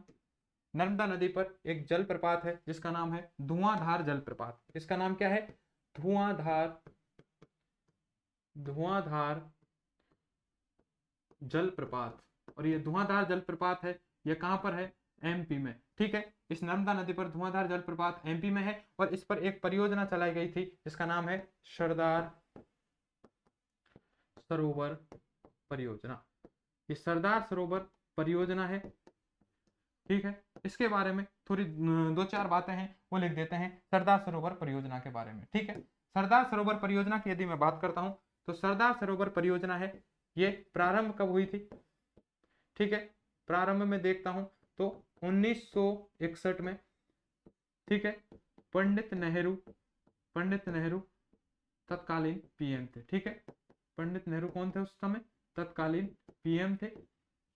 ये इसका ये बन करके तैयार कब हुई है? ठीक है, ये कंप्लीट कब हुई है? तो 2017 में नरेंद्र दामोदर दास मोदी हैं, वर्तमान पीएम हैं, ठीक है, उनके नेतृत्व में हुई है, ठीक है। तो संपूर्ण कब हुई है ये संपूर्ण? ठीक है, मैं बात करता हूं सितंबर 2017। और तत्कालीन या वर्तमान प्रधानमंत्री मोदी, ठीक है। हमारे पीएम कौन से थे? नरेंद्र मोदी भाई, ठीक है। आगे मैं बात करता हूं सरदार सरोवर परियोजना की। इस सरदार सरोवर परियोजना में बांध बनाया गया है सरदार सरोवर बांध। और ये सरदार सरोवर बांध की क्या विशेषता है? इस सरदार सरोवर बांध की यह विशेषता है कि यह भारत का, इस सरदार सरोवर बांध की क्या विशेषता है कि भारत का आकार या जल भराव, जल भराव की दृष्टि से सबसे बड़ा बांध है, ठीक है। ये इसकी विशेषता है। इसके बाद मैं बात करता हूं सरदार सरोवर जो परियोजना है, इस सरदार सरोवर परियोजना के तहत क्या है? विद्युत सप्लाई देखता हूं, ठीक है। विद्युत सप्लाई इसको कहां कहां होती है? इसकी विद्युत सप्लाई ये देख लेते हैं। विद्युत सप्लाई, तो विद्युत सप्लाई किन किन राज्यों में होती है आप ये बता दीजिए मुझे। विद्युत सप्लाई होती है, ठीक है, कहां होती है? गुजरात, ठीक है। गुजरात के बाद महाराष्ट्र, महाराष्ट्र के बाद मैं बात करता हूं एमपी, और एमपी के बाद मैं बात करता हूं राजस्थान, ठीक है। इसके बाद मैं करता हूं विद्युत सप्लाई के बाद, सॉरी विद्युत सप्लाई में राजस्थान है ही नहीं, विद्युत सप्लाई में राजस्थान है ही नहीं है, जल सप्लाई में है, ठीक है। इसके बाद मैं बात करता हूं इससे जल की सप्लाई होती है, ठीक है, या जलापूर्ति, जलापूर्ति या सिंचाई लिख लेते हैं, बढ़िया रहेगा, ठीक है। इससे सिंचाई, तो सिंचाई किन किन राज्यों में होती है ये देखिए। सिंचाई की यदि मैं बात करता हूं तो सिंचाई कहां कहां होती है? राजस्थान को छोड़ दीजिए बस, ठीक है। गुजरात, राजस्थान को छोड़ दीजिए विद्युत सप्लाई में, बाकी सिंचाई तो चारों राज्यों में होगी। Gujarat plus Maharashtra plus MP और प्लस राजस्थान, ठीक है। तो चारों राज्यों में सिंचाई होगी, और सिंचाई होगी वो कैसे होगी? फव्वारा पद्धति से, बस ये लिख लेना, फव्वारा पद्धति से होगी, फव्वारा पद्धति से होगी। इस प्रकार हम देखते हैं नर्मदा नदी है, इस नर्मदा नदी के शॉर्ट नोट्स हमने बना दिए हैं, इसका पूरा पोस्टमार्टम हमने कर दिया है, ठीक है। इसके बाद यदि मैं बात करता हूं नर्मदा नदी के बाद बात की जाए तो यहां पर मैं लिख लेता हूं, ठीक है, ये नर्मदा नदी हो गई। नर्मदा नदी के बाद दूसरे नदी पर मैं बात करता हूं ताप्ती नदी। इस ताप्ती नदी की भी मैं यहां पर बात कर लेता हूं, ठीक है। ताप्ती नदी की क्या बात की है हमने, ताप्ती नदी का उद्गम कहां से हुआ है, एक बार मैं आपको स्लाइड में बताता हूं। ताप्ती नदी, ठीक है, ठीक है, ये देखिए ताप्ती नदी मैं आपको बता चुका हूं, ये ताप्ती नदी है। ताप्ती नदी है, ये जनापाब की पहाड़ियां हैं, ठीक है। इस जनापाब की पहाड़ियां हैं एमपी, यहां से इसका उद्गम माना जाता है जनापाब की पहाड़ियों से। इस पर 2 विद्युत परियोजना है, कौन कौन सी है, ओकाई है और एक काकरा पार परियोजना है। बस ये 3-4 चीजें आपको लिखनी है, ठीक है।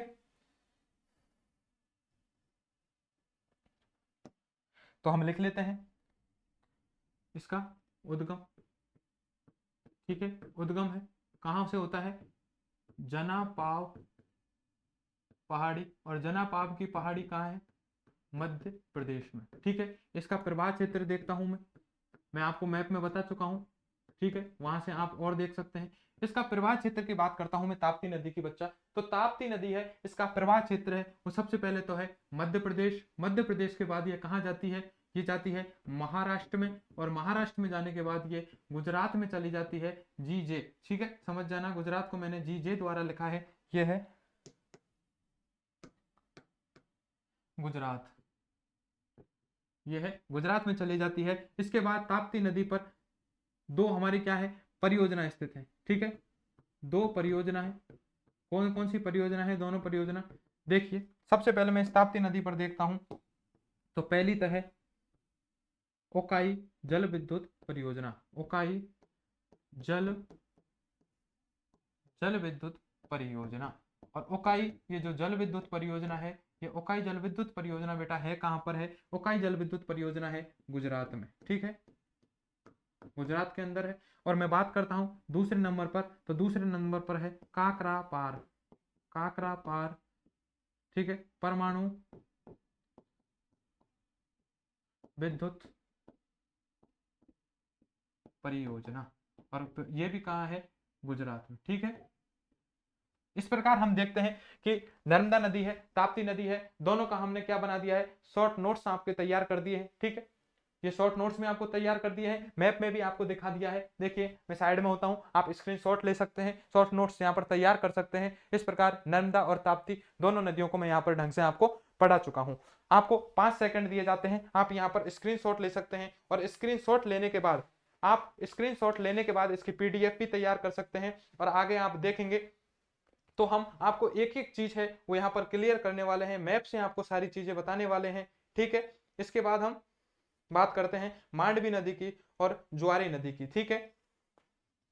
मांडवी नदी और ज्वारी नदी की मैं बात करता हूँ, तो मैं मैप से ही समझाऊंगा। सबसे पहले इसको सेव कर लेता हूँ, मांडवी नदी और ज्वारी नदी, ठीक है, मांडवी नदी और ज्वारी नदी डाउनलोड्स। फिर से मैं क्या मैप लेता हूँ, हर चीज मैप से पढ़ेंगे, देखिए हर चीज मैप से पढ़ेंगे तो आपकी सारी चीजें क्लियर होने वाली हैं, रटने वाली कोई बात ही नहीं है, ठीक है, यहाँ पर रटने वाली कोई बात ही नहीं है, ठीक है।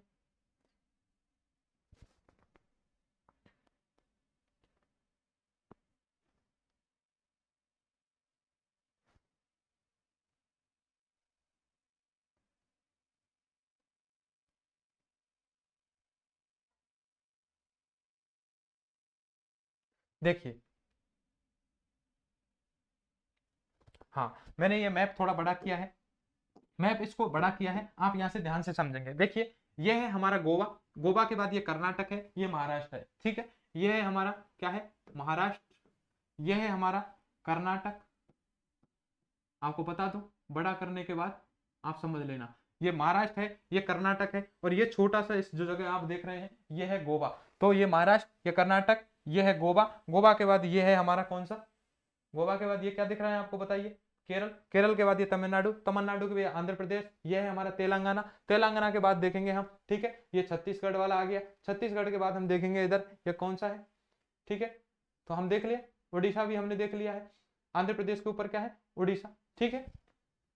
तो इस प्रकार हम देखते हैं कर्नाटक। अब हम 2 नदी देखते हैं, मांडवी और जुआरी नदी, मांडवी और जुआरी नदी। यहां पर देखिए, यहां पर एक ये हमारा पश्चिमी घाट है, ये क्या है हमारा पश्चिमी घाट है, पश्चिमी घाट है, यहाँ पर पश्चिमी घाट में पहाड़ियां हैं। पश्चिमी घाट में क्या है? पहाड़ियां हैं, ये समझ लीजिए आप। पश्चिमी घाट में आपको पढ़ाने वाला हूं। तो ये जो हमारा कर्नाटक है, इस कर्नाटक में पश्चिमी घाट से एक नदी निकल के आती है और यहाँ आकर के सबसे पहले कर्नाटक के बाद ये गोवा, और गोवा में बहने के बाद यहाँ पर ये अरब सागर में जाकर के गिर जाती है। इस नदी का नाम है मांडवी नदी। क्या नाम है? मांडवी नदी।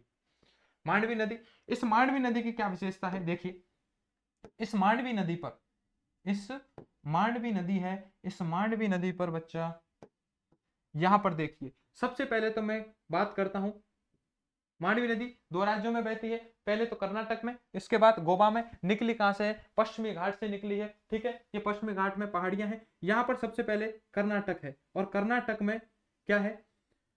वज्रपोहा, यहां पर वज्रपोहा वज्रपोहा जलप्रपात स्थित है। वज्रपोहा जलप्रपात है, वो यहां पर स्थित है। इसके बाद में यदि बात करता हूं, ये है हमारा गोवा और ये है हमारा क्या? कर्नाटक। गोवा और कर्नाटक के सीमा पर यहां पर एक जलप्रपात है जिसका नाम है, ये वज्रपोहा हो गया। जब पोहे मिल गए हैं तो आपको दूध भी चाहिएगा, तो दूध सागर, कौन सा है? दूध सागर जलप्रपात। दूध सागर जलप्रपात, ये कौन सा है? दूध सागर जलप्रपात है। जलप्रपात है। कई बार ये क्वेश्चन पूछे जाते हैं। मांडवी नदी है, मांडवी नदी का उद्गम हमने देखा है, सबसे पहले होता है ये पश्चिमी घाट है। पश्चिमी घाट में कर्नाटक में होता है, ये कर्नाटक में बहती है, कर्नाटक के बाद गोवा में बहती है, गोवा में बह करके इधर कहाँ चली जाती है? ये अरब सागर में जाकर के विलीन हो जाती है। मांडवी नदी पर दो जलप्रपात हैं, एक तो कर्नाटक में है वज्रपोहा जलप्रपात, एक कर्नाटक और गोवा की सीमा पर है दूध सागर जलप्रपात। मांडवी नदी के बाद हम देखते हैं एक और नदी है जुआरी नदी। ये जुआरी नदी गोवा से ही निकलती है, और गोवा से निकलने के बाद गोवा में इस तट पर जाकर के किसमें मिल जाती है? ये है जुआरी नदी। ये गोवा से निकली है, गोवा से निकलने के बाद क्या होता है? गोवा से निकली है, गोवा से निकलने के बाद किधर चली जाती है? ये हमारा अरब सागर में जाकर के मिल जाती है। ये है हमारी जुआरी नदी। मांडवी और जुआरी नदी गोवा की दो नदियां हैं, प्रमुख नदी, और ये इनके मध्य में, यहां से क्वेश्चन बनता है, इनके मध्य में, मांडवी और जुआरी नदियों के मध्य में यहां पर एक मारमा गोवा बंदरगाह है। कौन सा बंदरगाह है? ये है मारमा गोवा बंदरगाह है। मारमा गोवा बंदरगाह है। ठीक है, कौन सा बंदरगाह है? ये मारमा गोवा बंदरगाह है।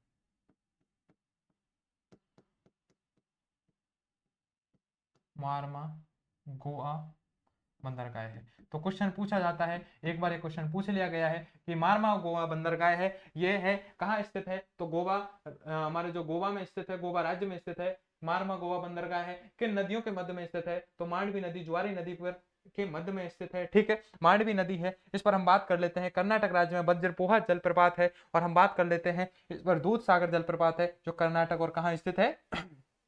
ठीक है, कर्नाटक और गोवा की सीमा पर स्थित है। ठीक है, ये बात कर लेते हैं। आगे में आप चाहो तो इनके शॉर्ट नोट्स बना देता हूं, लीजिए। मांडवी नदी और जुआरी नदी।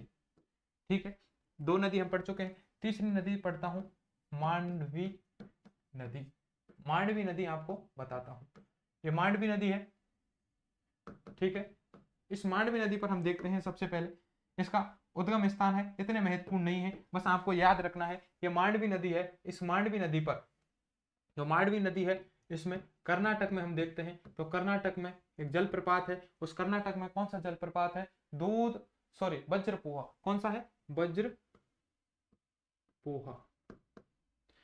वज्रपोहा जलप्रपात है। वज्रपोहा जलप्रपात है, कहाँ स्थित है? कर्नाटक में वज्रपोहा जलप्रपात है। और मैं बात करता हूं कर्नाटक प्लस गोवा की सीमा पर, कर्नाटक प्लस गोवा की सीमा पर है, वो कौन सा जलप्रपात है? ये है हमारा कौन सा? दूध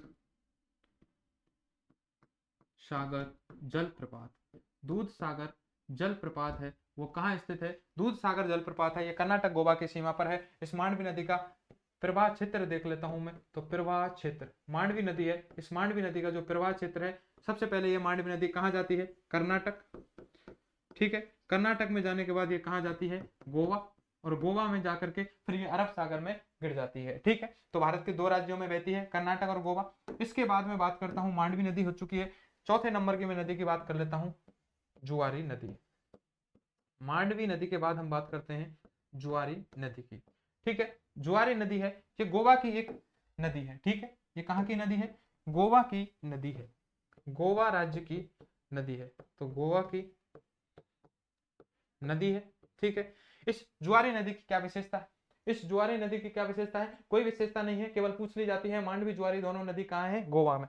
तो बस यहां पर आप नोट करके लिख सकते हैं, नोट करके यहां पर लिख सकते हैं आप कि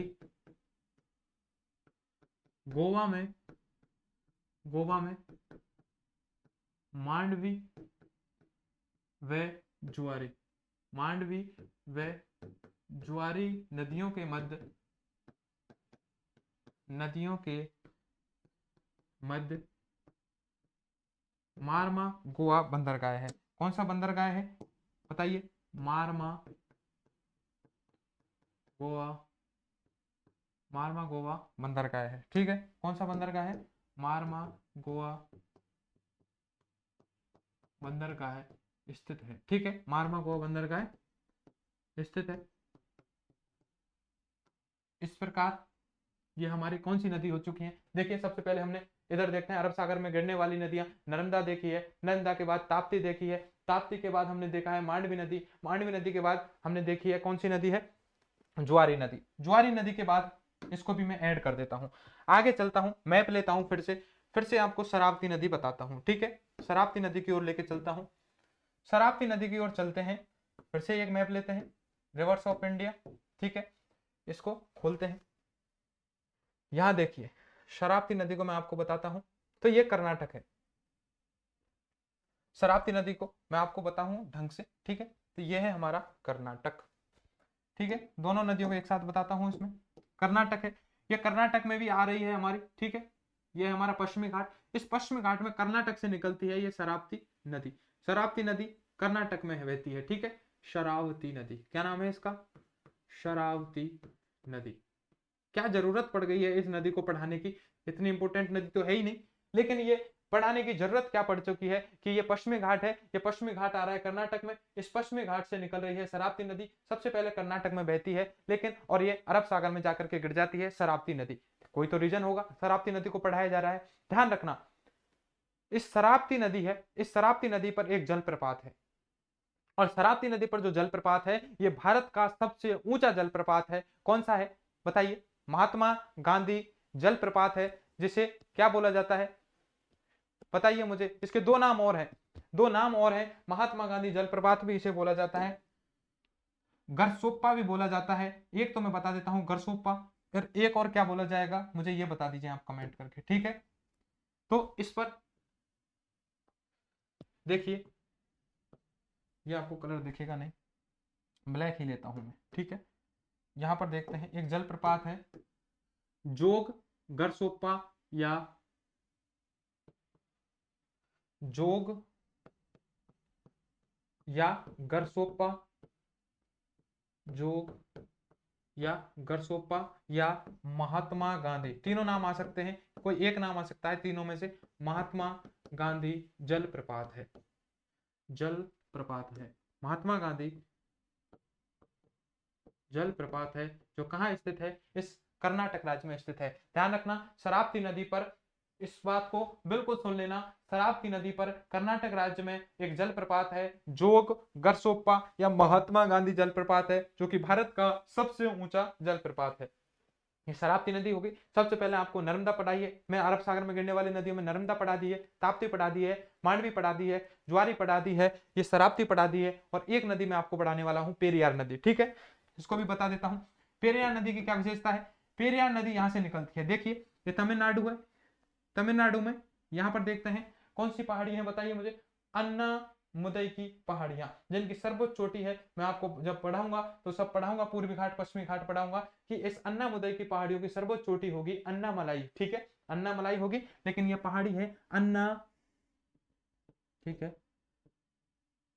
अन्ना मुदई, अन्ना मुदई पहाड़ी, और अन्ना मुदई पहाड़ियां हैं ये कहाँ है? तमिलनाडु में। तो इस अन्नामुदय की पहाड़ियों से तमिलनाडु, तमिलनाडु के बाद ये आती है केरल, केरल में आकर के यहाँ पर एक झील मैंने आपको बताई थी, वेमनाथ झील। याद कीजिए वेमनाथ झील की क्या विशेषता बताई थी? जो बच्चा कमेंट करके बताएगा मैं समझ जाऊंगा कि वेमनाथ झील है, उसने ढंग से पढ़ी है। वेमनाथ झील से क्वेश्चन आता है, हर बार आता है, ध्यान रखना। ये है वेमनाथ झील,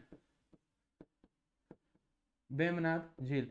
इस वेमनाथ झील में पेरियार नदी आकर के गिर जाती है। मैंने याद करो जब झील पढ़ाई थी, एक एक चीज यहां से बताई है, मुझे अभी तक का याद है कि इस वेमनाथ झील है, यह केरल की सबसे लंबी झील है। इसके पास में केरल के 3 नगर स्थित हैं, कोच्चि, अलपुजा और कोट्टायम। तीनों नगर इसके किनारे पर स्थित हैं। मैंने आपको यहाँ पर बताया था एक एक अभ्यारण्य है, पक्षी अभ्यारण्य, कुंभकोणम पक्षी अभ्यारण्य है, जो इसके किनारे पर स्थित है। और इसमें आकर के वेमनाथ नदी में पेरियार नदी आकर के गिर जाती है। मुझे अभी तक का याद है, लेकिन यदि आपको याद नहीं है तो ये आपकी लापरवाही है। मैं आपको फिर कहता हूं, आपने यदि नहीं देखा है मेरे पहले लेक्चर से अभी तक, आप देखेंगे एक सिस्टमेटिक ढंग से मैं पढ़ा रहा हूं। पार्ट 1, पार्ट 2, पार्ट, हर पार्ट में बांट के आपको पढ़ाया जा रहा है।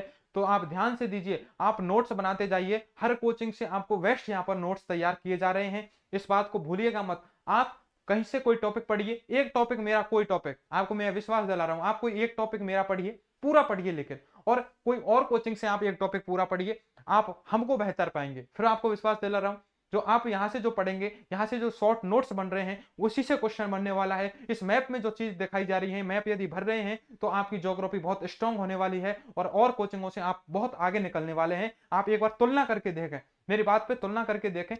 आप अंधे होकर विश्वास नहीं करें, आप पूरी क्लास लेवें, पूरी क्लास में एक टॉपिक पूरा पढ़ें और जगह से पूरा टॉपिक पढ़ें और आप तुलना करें, फिर आप देखेंगे कि आपको जो बेहतर लगे आप वो डिसाइड खुद करना, ठीक है। तो हम देखते हैं अन्नामलई की पहाड़ियां हैं, यहां पर ये जो नदी है, ठीक है, इसे मैं नाम देता हूं पेरियार नदी। ये कौन सी है? पेरियार नदी, ठीक है, पेरियार नदी। लेकिन इस पेरियार नदी की भी कुछ विशेषता है, इसको भी मैंने क्यों पढ़ाया है भाई? पेरियार नदी को मैं क्यों पढ़ा रहा हूं? पेरियार नदी की भी अपने आप में एक विशेषता है। क्या विशेषता है? कि ये पेरियार नदी है, इस पर 2 बांध बने हुए हैं केरल में, ठीक है, केरल में 2 बांध बने हुए हैं। एक तो बांध बना हुआ है, कौन सा? मुल्ला पेरियार बांध। कौन सा है? मुल्ले पेरियार बांध, मुल्ले पेरियार बांध।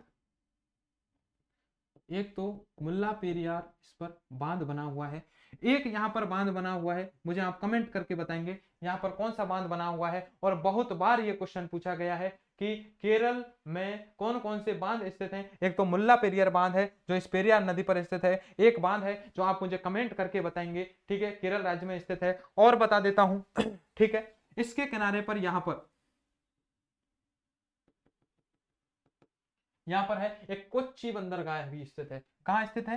कोच्चि बंदरगाह है, वो यहाँ पर स्थित है। तो कोच्चि बंदरगाह, ठीक है, कोच्चि बंदरगाह यहाँ पर स्थित है। इस प्रकार हम देखते हैं कि हमने शरावती नदी देखी है, जिस पर जो गरसोप्पा महात्मा गांधी जलप्रपात ये देखा है, जो भारत का सबसे क्या है, सबसे ऊंचा जलप्रपात है, भारत का सबसे ऊंचा जलप्रपात है। इसके बाद मैंने देखी है पेरियार नदी, इस पर 2 बांध बने हुए हैं। एक बांध मैंने आपको बता दिया है, मुल्ला पेरियार बांध है जो केरल में स्थित है। एक बांध और है जो केरल में ही स्थित है, ये आपके लिए मैंने क्वेश्चन छोड़ा है, आप मुझे कमेंट में बताएंगे इसका आंसर। और हम देखेंगे इसके किनारे पर केरल में कोच्चि नगर स्थित है। कौन सी नदी के किनारे पर? पेरियार नदी के किनारे पर, ठीक है। शॉर्ट नोट्स इनके तैयार कर दिए जाए, ठीक है। मैं बात करता हूं शरावती नदी, शरावती नदी की बात कर लेता हूं बच्चा, ठीक है। 5वीं नदी है शरावती नदी, शरावती नदी। इस शरावती नदी की यदि मैं बात करता हूं तो शरावती नदी है, ठीक है, ये शरावती नदी है, ये कहां बहती है? कर्नाटक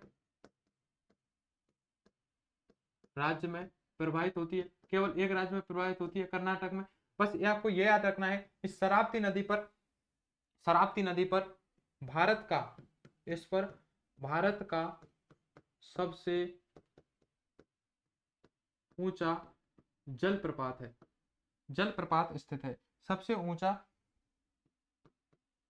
जलप्रपात स्थित है, ठीक है। भारत का सबसे ऊंचा जलप्रपात स्थित है, और भारत का सबसे ऊंचा जो जलप्रपात है वो कौन सा जलप्रपात है, मुझे बताइए आप, अभी आप मुझे बताइए कौन सा जलप्रपात इस पर स्थित है, मैं आपको बता चुका हूं। भारत का सबसे ऊंचा जलप्रपात है वो कौन सा है? जोग, ठीक है, या गरसोपा, या महात्मा गांधी जलप्रपात। महात्मा गांधी जलप्रपात, ठीक है, महात्मा गांधी जलप्रपात। इस प्रकार हम देखते हैं शरावती नदी है। इस शरावती नदी के मैं शॉर्ट नोट्स आपको बना चुका हूं। शरावती नदी है, ठीक है। इस शरावती नदी पे हमने क्या देखा है बच्चा? देखिए, शरावती नदी है, इस पर जोग, गरसोप्पा या महात्मा गांधी जलप्रपात है, ये बना हुआ है, ठीक है, ये बना हुआ है। आगे मैं बात कर लेता हूं। यदि इसकी ऊंचाई, पहली सी बात तो पूछी नहीं जाएगी, लेकिन 253 मीटर इसकी क्या है? ऊंचाई है। इसके बाद मैं बात करता हूं, शरावती नदी के बाद यदि मैं बात करता हूं तो ये हमारी नदियों का अंतिम नदी है। और इस नदी का नाम कौन सा है? इस नदी का नाम है पेरियार नदी। कौन सी नदी है? पेरियार नदी,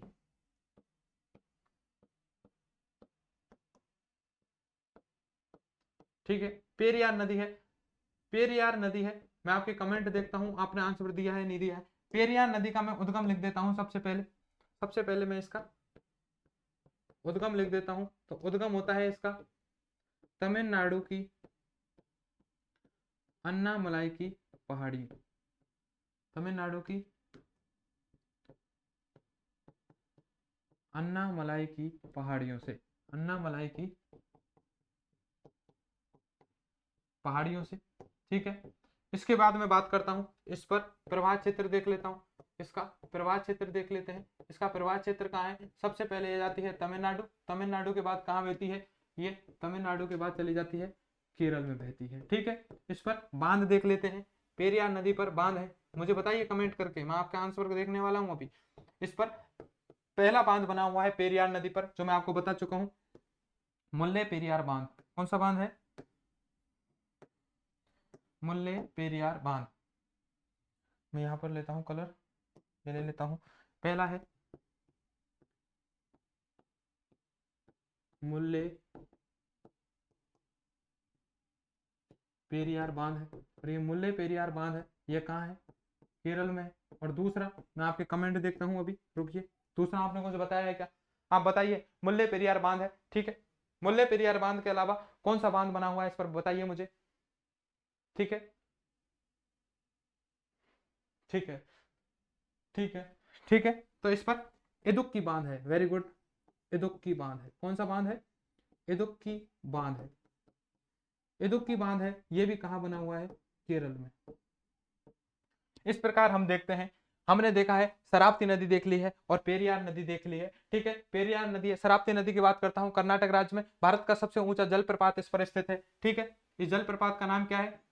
इस जलप्रपात का नाम है जोग या गरसोप्पा या महात्मा गांधी जलप्रपात, इसका क्या है? नाम है, ठीक है। इसका नाम क्या है? जोग, गरसोप्पा या महात्मा गांधी जलप्रपात, इसका क्या है? नाम है,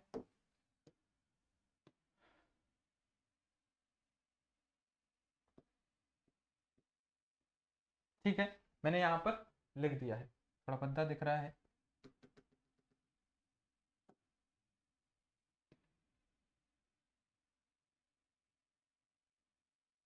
हाँ, अब इसको हम थोड़ा सा सही कर देते हैं। हम्म, तो भारत का सबसे ऊंचा जलप्रपात, ठीक है, ये है। इस प्रकार हम देखते हैं शरावती नदी हम देख चुके हैं और पेरियार नदी देख चुके हैं। अब आप आइए भारत में, ठीक है, इसको मैं कर देता हूं सेव। इस प्रकार प्रायद्वीपीय भारत में हमने कौन कौन सी नदियां देखी हैं, एक बार मैं आपको शॉर्ट में बता देता हूं। देखिए, ये हमारा है, ये प्रायद्वीपीय भारत है। इस प्रायद्वीपीय भारत में सबसे पहले हमने इधर देखी थी, ये जो हमारी नदी थी, ये कौन सी नदी थी? महानदी। कौन सी नदी थी? महानदी, ठीक है। महानदी के मैं बात करता हूं। महानदी के बाद यहां से आई थी गोदावरी नदी। कौन सी नदी थी? गोदावरी नदी, ठीक है। थोड़ा सा नीचे दिखाना पड़ेगा इसको, हाँ, यहां से दिखा देंगे। ये है हमारी गोदावरी। गोदावरी नदी के बाद यहां से देखते हैं कृष्णा नदी। यहाँ कौन सी नदी देखी हमने? कृष्णा नदी देखी है, महानदी गोदावरी, कृष्णा नदी, कृष्णा नदी के बाद हमने देखी है पेन्नार नदी यहाँ पर, ठीक है, पेन्नार, पेन्नार के बाद हमने देखी है कावेरी नदी, यहां से यहां पर कावेरी, और कावेरी के बाद हम देखते हैं इधर हमने देखी है तमिलनाडु में वैगई नदी, ठीक है, तो वैगई नदी। इस प्रकार हमने ये नदियां हैं, ये किधर गिर रही हैं, इधर जगह है हमारी, ये देखिए इसको क्या बोला जाएगा, ये गिर रही है, ये है हमारी बंगाल की खाड़ी,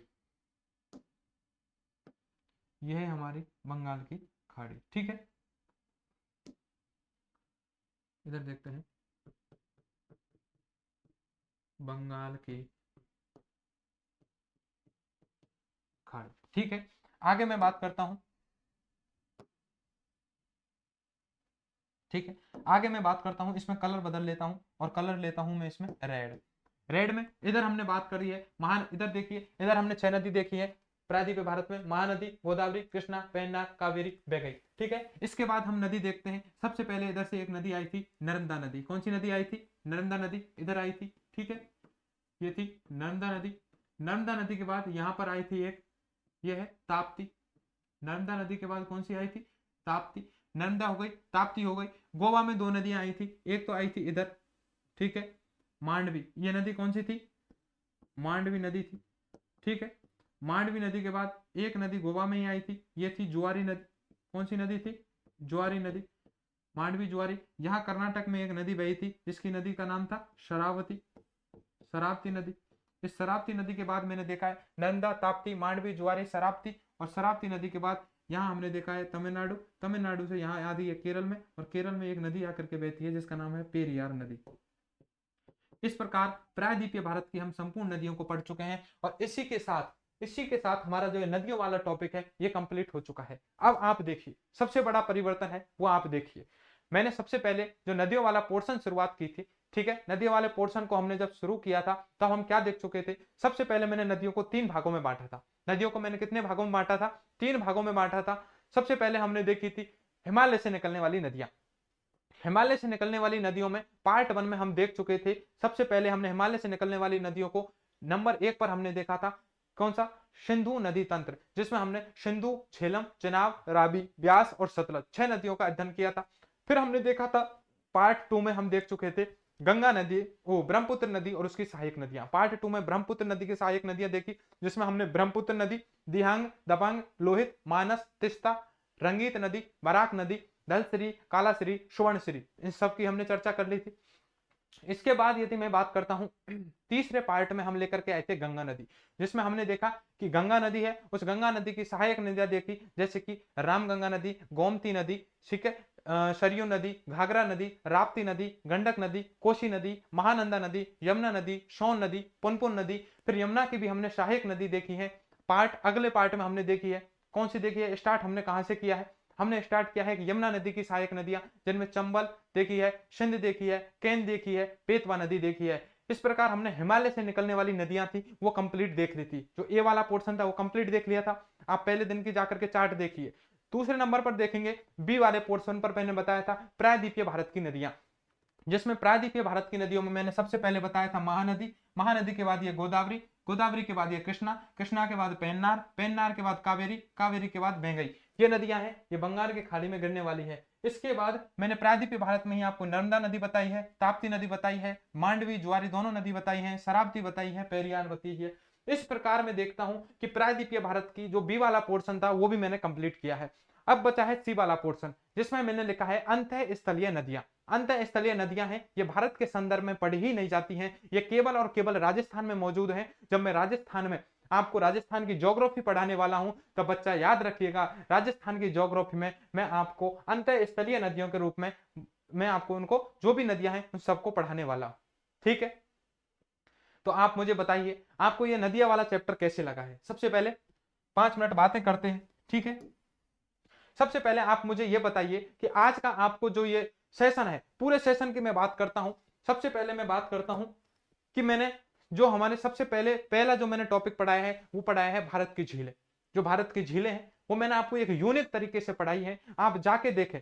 आप मेरे ही नहीं, आप यूट्यूब पे जो लेक्स ऑफ इंडिया खोलने के बाद आप सारे लेक्चर देखें, यदि आपको ऐसे चित्रात्मक तरीके से कि किस झरने से, किस नदी पर, कहां पर झील बन रही है, उसके आसपास क्या क्या एक्टिविटी हो रही है, फिर उनको मैप पर दिखाना, ठीक है, ऐसे यदि क्लियरिटी के साथ यदि आपको कोई वीडियो मिलती है तो आप मुझे शेयर करें, ठीक है। मैं आपको पूरा विश्वास दिलाता हूं ऐसी क्लियरिटी के साथ, और चित्र भी मैंने आपको दिखाए हैं, चित्रात्मक मैंने आपको सबको बताया है। तो आप यदि आपने नहीं देखा है तो झीलों को जाकर के देखें, वो सबसे अलग चीज है।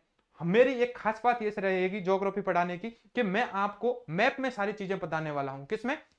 मैप में मैं आपको सारी चीजें बताने वाला हूं कि कैसे मैप में कौन सी जगह पर, कौन से लोकेशन पर, किस चीज पर, हर टॉपिक का मैं आपको यह बताऊंगा कि कहां से गुजर रही है, कौन सी चीज कहां पर स्थित है। और ये सबसे बड़ी बात है, यदि आपने मैप में भरना सीख लिया है, मैप में एक एक चीज को आपने लोकेटेड कर दिया है, ठीक है, हर चीज को आपने लोकेट कर दिया है, तो ध्यान रखना आप उस चीज को परमानेंट आपकी मेमोरी में रख चुके हैं, ठीक है। आपकी मेमोरी स्थायी हो चुकी है, आप जिंदगी में कभी नहीं भूलोगे। रात के 12 बजे उठा के भी आपसे पूछ लिया जाए तो आप तुरंत उस चीज को रिकॉल कर लेंगे। लेकिन आपने ऐसे थ्योरी की तरह, जैसे हिंदी पढ़ते हैं ना, लाइन पढ़ दी, ये, ठीक है, फिर सेकंड लाइन पढ़ दी, 4 लाइन पढ़ दी, फिर तुरंत तो याद रहेगा, 5 मिनट बाद ही आप उसको भूल जाएंगे, जो अभी तक आप ऐसे ज्योग्राफी पढ़ते आए हैं। तरीका बदलिए, हर टॉपिक का मैप से अध्ययन कीजिए। नदी वाले टॉपिक को भी मैंने हर नदी को मैप से बताया, हर सहायक नदी को मैप से बताया है, कहां से निकली है, कैसे जा रही है, कौन सा उस पर बांध बना हुआ है, कौन सा उस पर परियोजना बनी हुई है, कौन सा अभ्यारण्य स्थित है, कौन सा नगर प्रसिद्ध है, कौन सा मंदिर प्रसिद्ध है, एक एक चीज मैंने आपकी यहां से चर्चा की है, ठीक है। इसके बाद मैं थोड़ा सा आपको मैप दिखा देता हूं। मैंने ये वादा किया था कि जैसे ही हमारी वीडियो खत्म होगी मैं आपको कुछ बांध है उनकी इमेज दिखा दूंगा, ठीक है। तो देखिए, मात्र 5 मिनट का सेशन और है हमारे पास, मैं आपको एक बार ये चीजें दिखा देता हूं।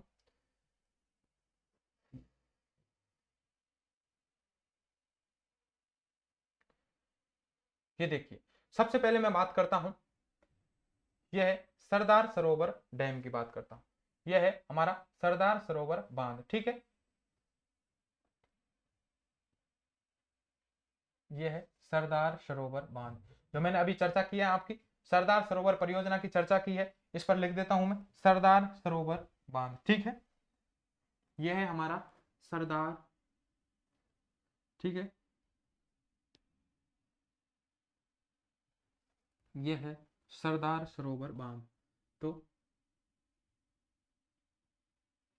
सरदार सरोवर बांध, और ये सरदार सरोवर जो बांध है, इसके बीच में, इस सरदार सरोवर बांध के बीच में क्या हुआ है, इस सरदार सरोवर बांध के बीच में एक फैक्ट और आप नोट कर सकते हैं कि इसके बीच में सरदार वल्लभ भाई पटेल की एक प्रतिमा लगाई गई है, ठीक है। इस सरदार सरोवर बांध या जो ये बांध है, इसके बीच में सरदार वल्लभ भाई पटेल की एक स्टैच्यू लगाया गया है, जिसे स्टैच्यू ऑफ यूनिटी, एकता का प्रतीक नाम दिया गया है। किसका नाम दिया गया है? एकता का प्रतीक दिया गया है। ये सरदार सरोवर बांध है, ये जल भराव की दृष्टि से सबसे बड़ा बांध है। मैं आपको बता चुका हूं सरदार सरोवर बांध है, कहां स्थित है? गुजरात में स्थित है, ठीक है।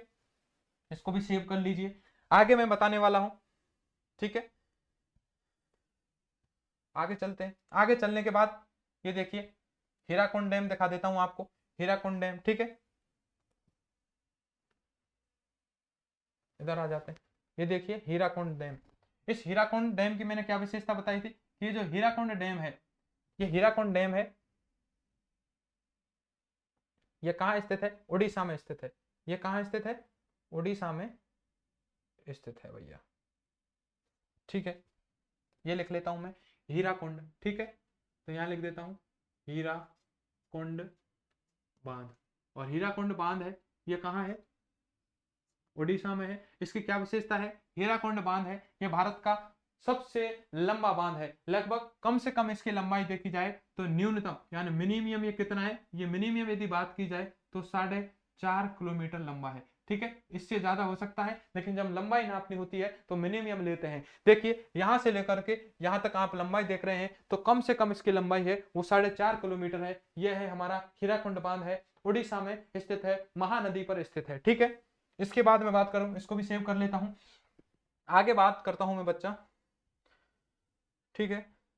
ये मैंने आपको सरदार सरोवर बता दिया है, ठीक है, और मैंने आपको हीराकुंड बांध बता दिया है। इसके बाद ये हमारी नहीं है, ठीक है।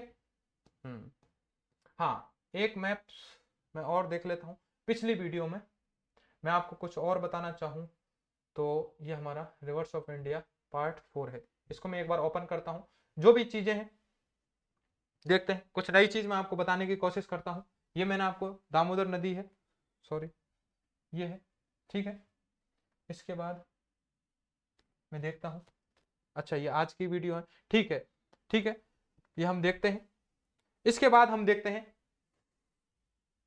इस प्रकार हम देखते हैं कि जो हमारा जो नदियों वाला टॉपिक है ये पूरा कंप्लीट हो जाता है, ठीक है। एक आप देख सकते हैं कि यदि एक दो फैक्ट है वो रहा होगा, पूरी नदियां हैं, पूरी परियोजना है, पूरे बांध है, मैंने ढंग से यहां पर आपको बताने की कोशिश की है। यदि आपको अब अच्छा लगा है, देखिए मैंने शुरुआत में नहीं कहा था और मैं आपसे फिर कहता हूं, यदि आप पूरी वीडियो देखें, पूरा लेक्चर देखें, लेक्चर देने के बाद ढंग से समझें और समझने के बाद यदि आपको अच्छा लगे, आपको समझ में आया है, तो आप मुझे सपोर्ट करें, ठीक है। आपको यदि कोई समस्या आ रही है तो आप क्या करें, नीचे कमेंट करें, ठीक है। कमेंट में आपकी समस्या का सॉल्यूशन किया जाएगा। और आपसे एक रिक्वेस्ट की जाती है, यदि आपको मैप साफ नहीं दिखे हैं तो आप क्या कर सकते हैं, अपनी जो वीडियो है जो यूट्यूब पे आपने खोल रखे हैं, इनकी आप क्या कर सकते हैं, क्वालिटी बढ़ा सकते हैं, या जो भी एप्लीकेशन में आप यूज कर रहे हैं इसकी क्वालिटी को आप बढ़ा सकते हैं। 1080 में हम आपको ये वीडियो अवेलेबल इसीलिए करा रहे हैं ताकि आप जो मैप है वो मैप आपको क्लियरिटी के साथ दिखे। एक डॉट भी यदि इस मैप पर स्थित है तो आपको क्लियरिटी के साथ दिखे। बस मुझे उम्मीद है आप मुझे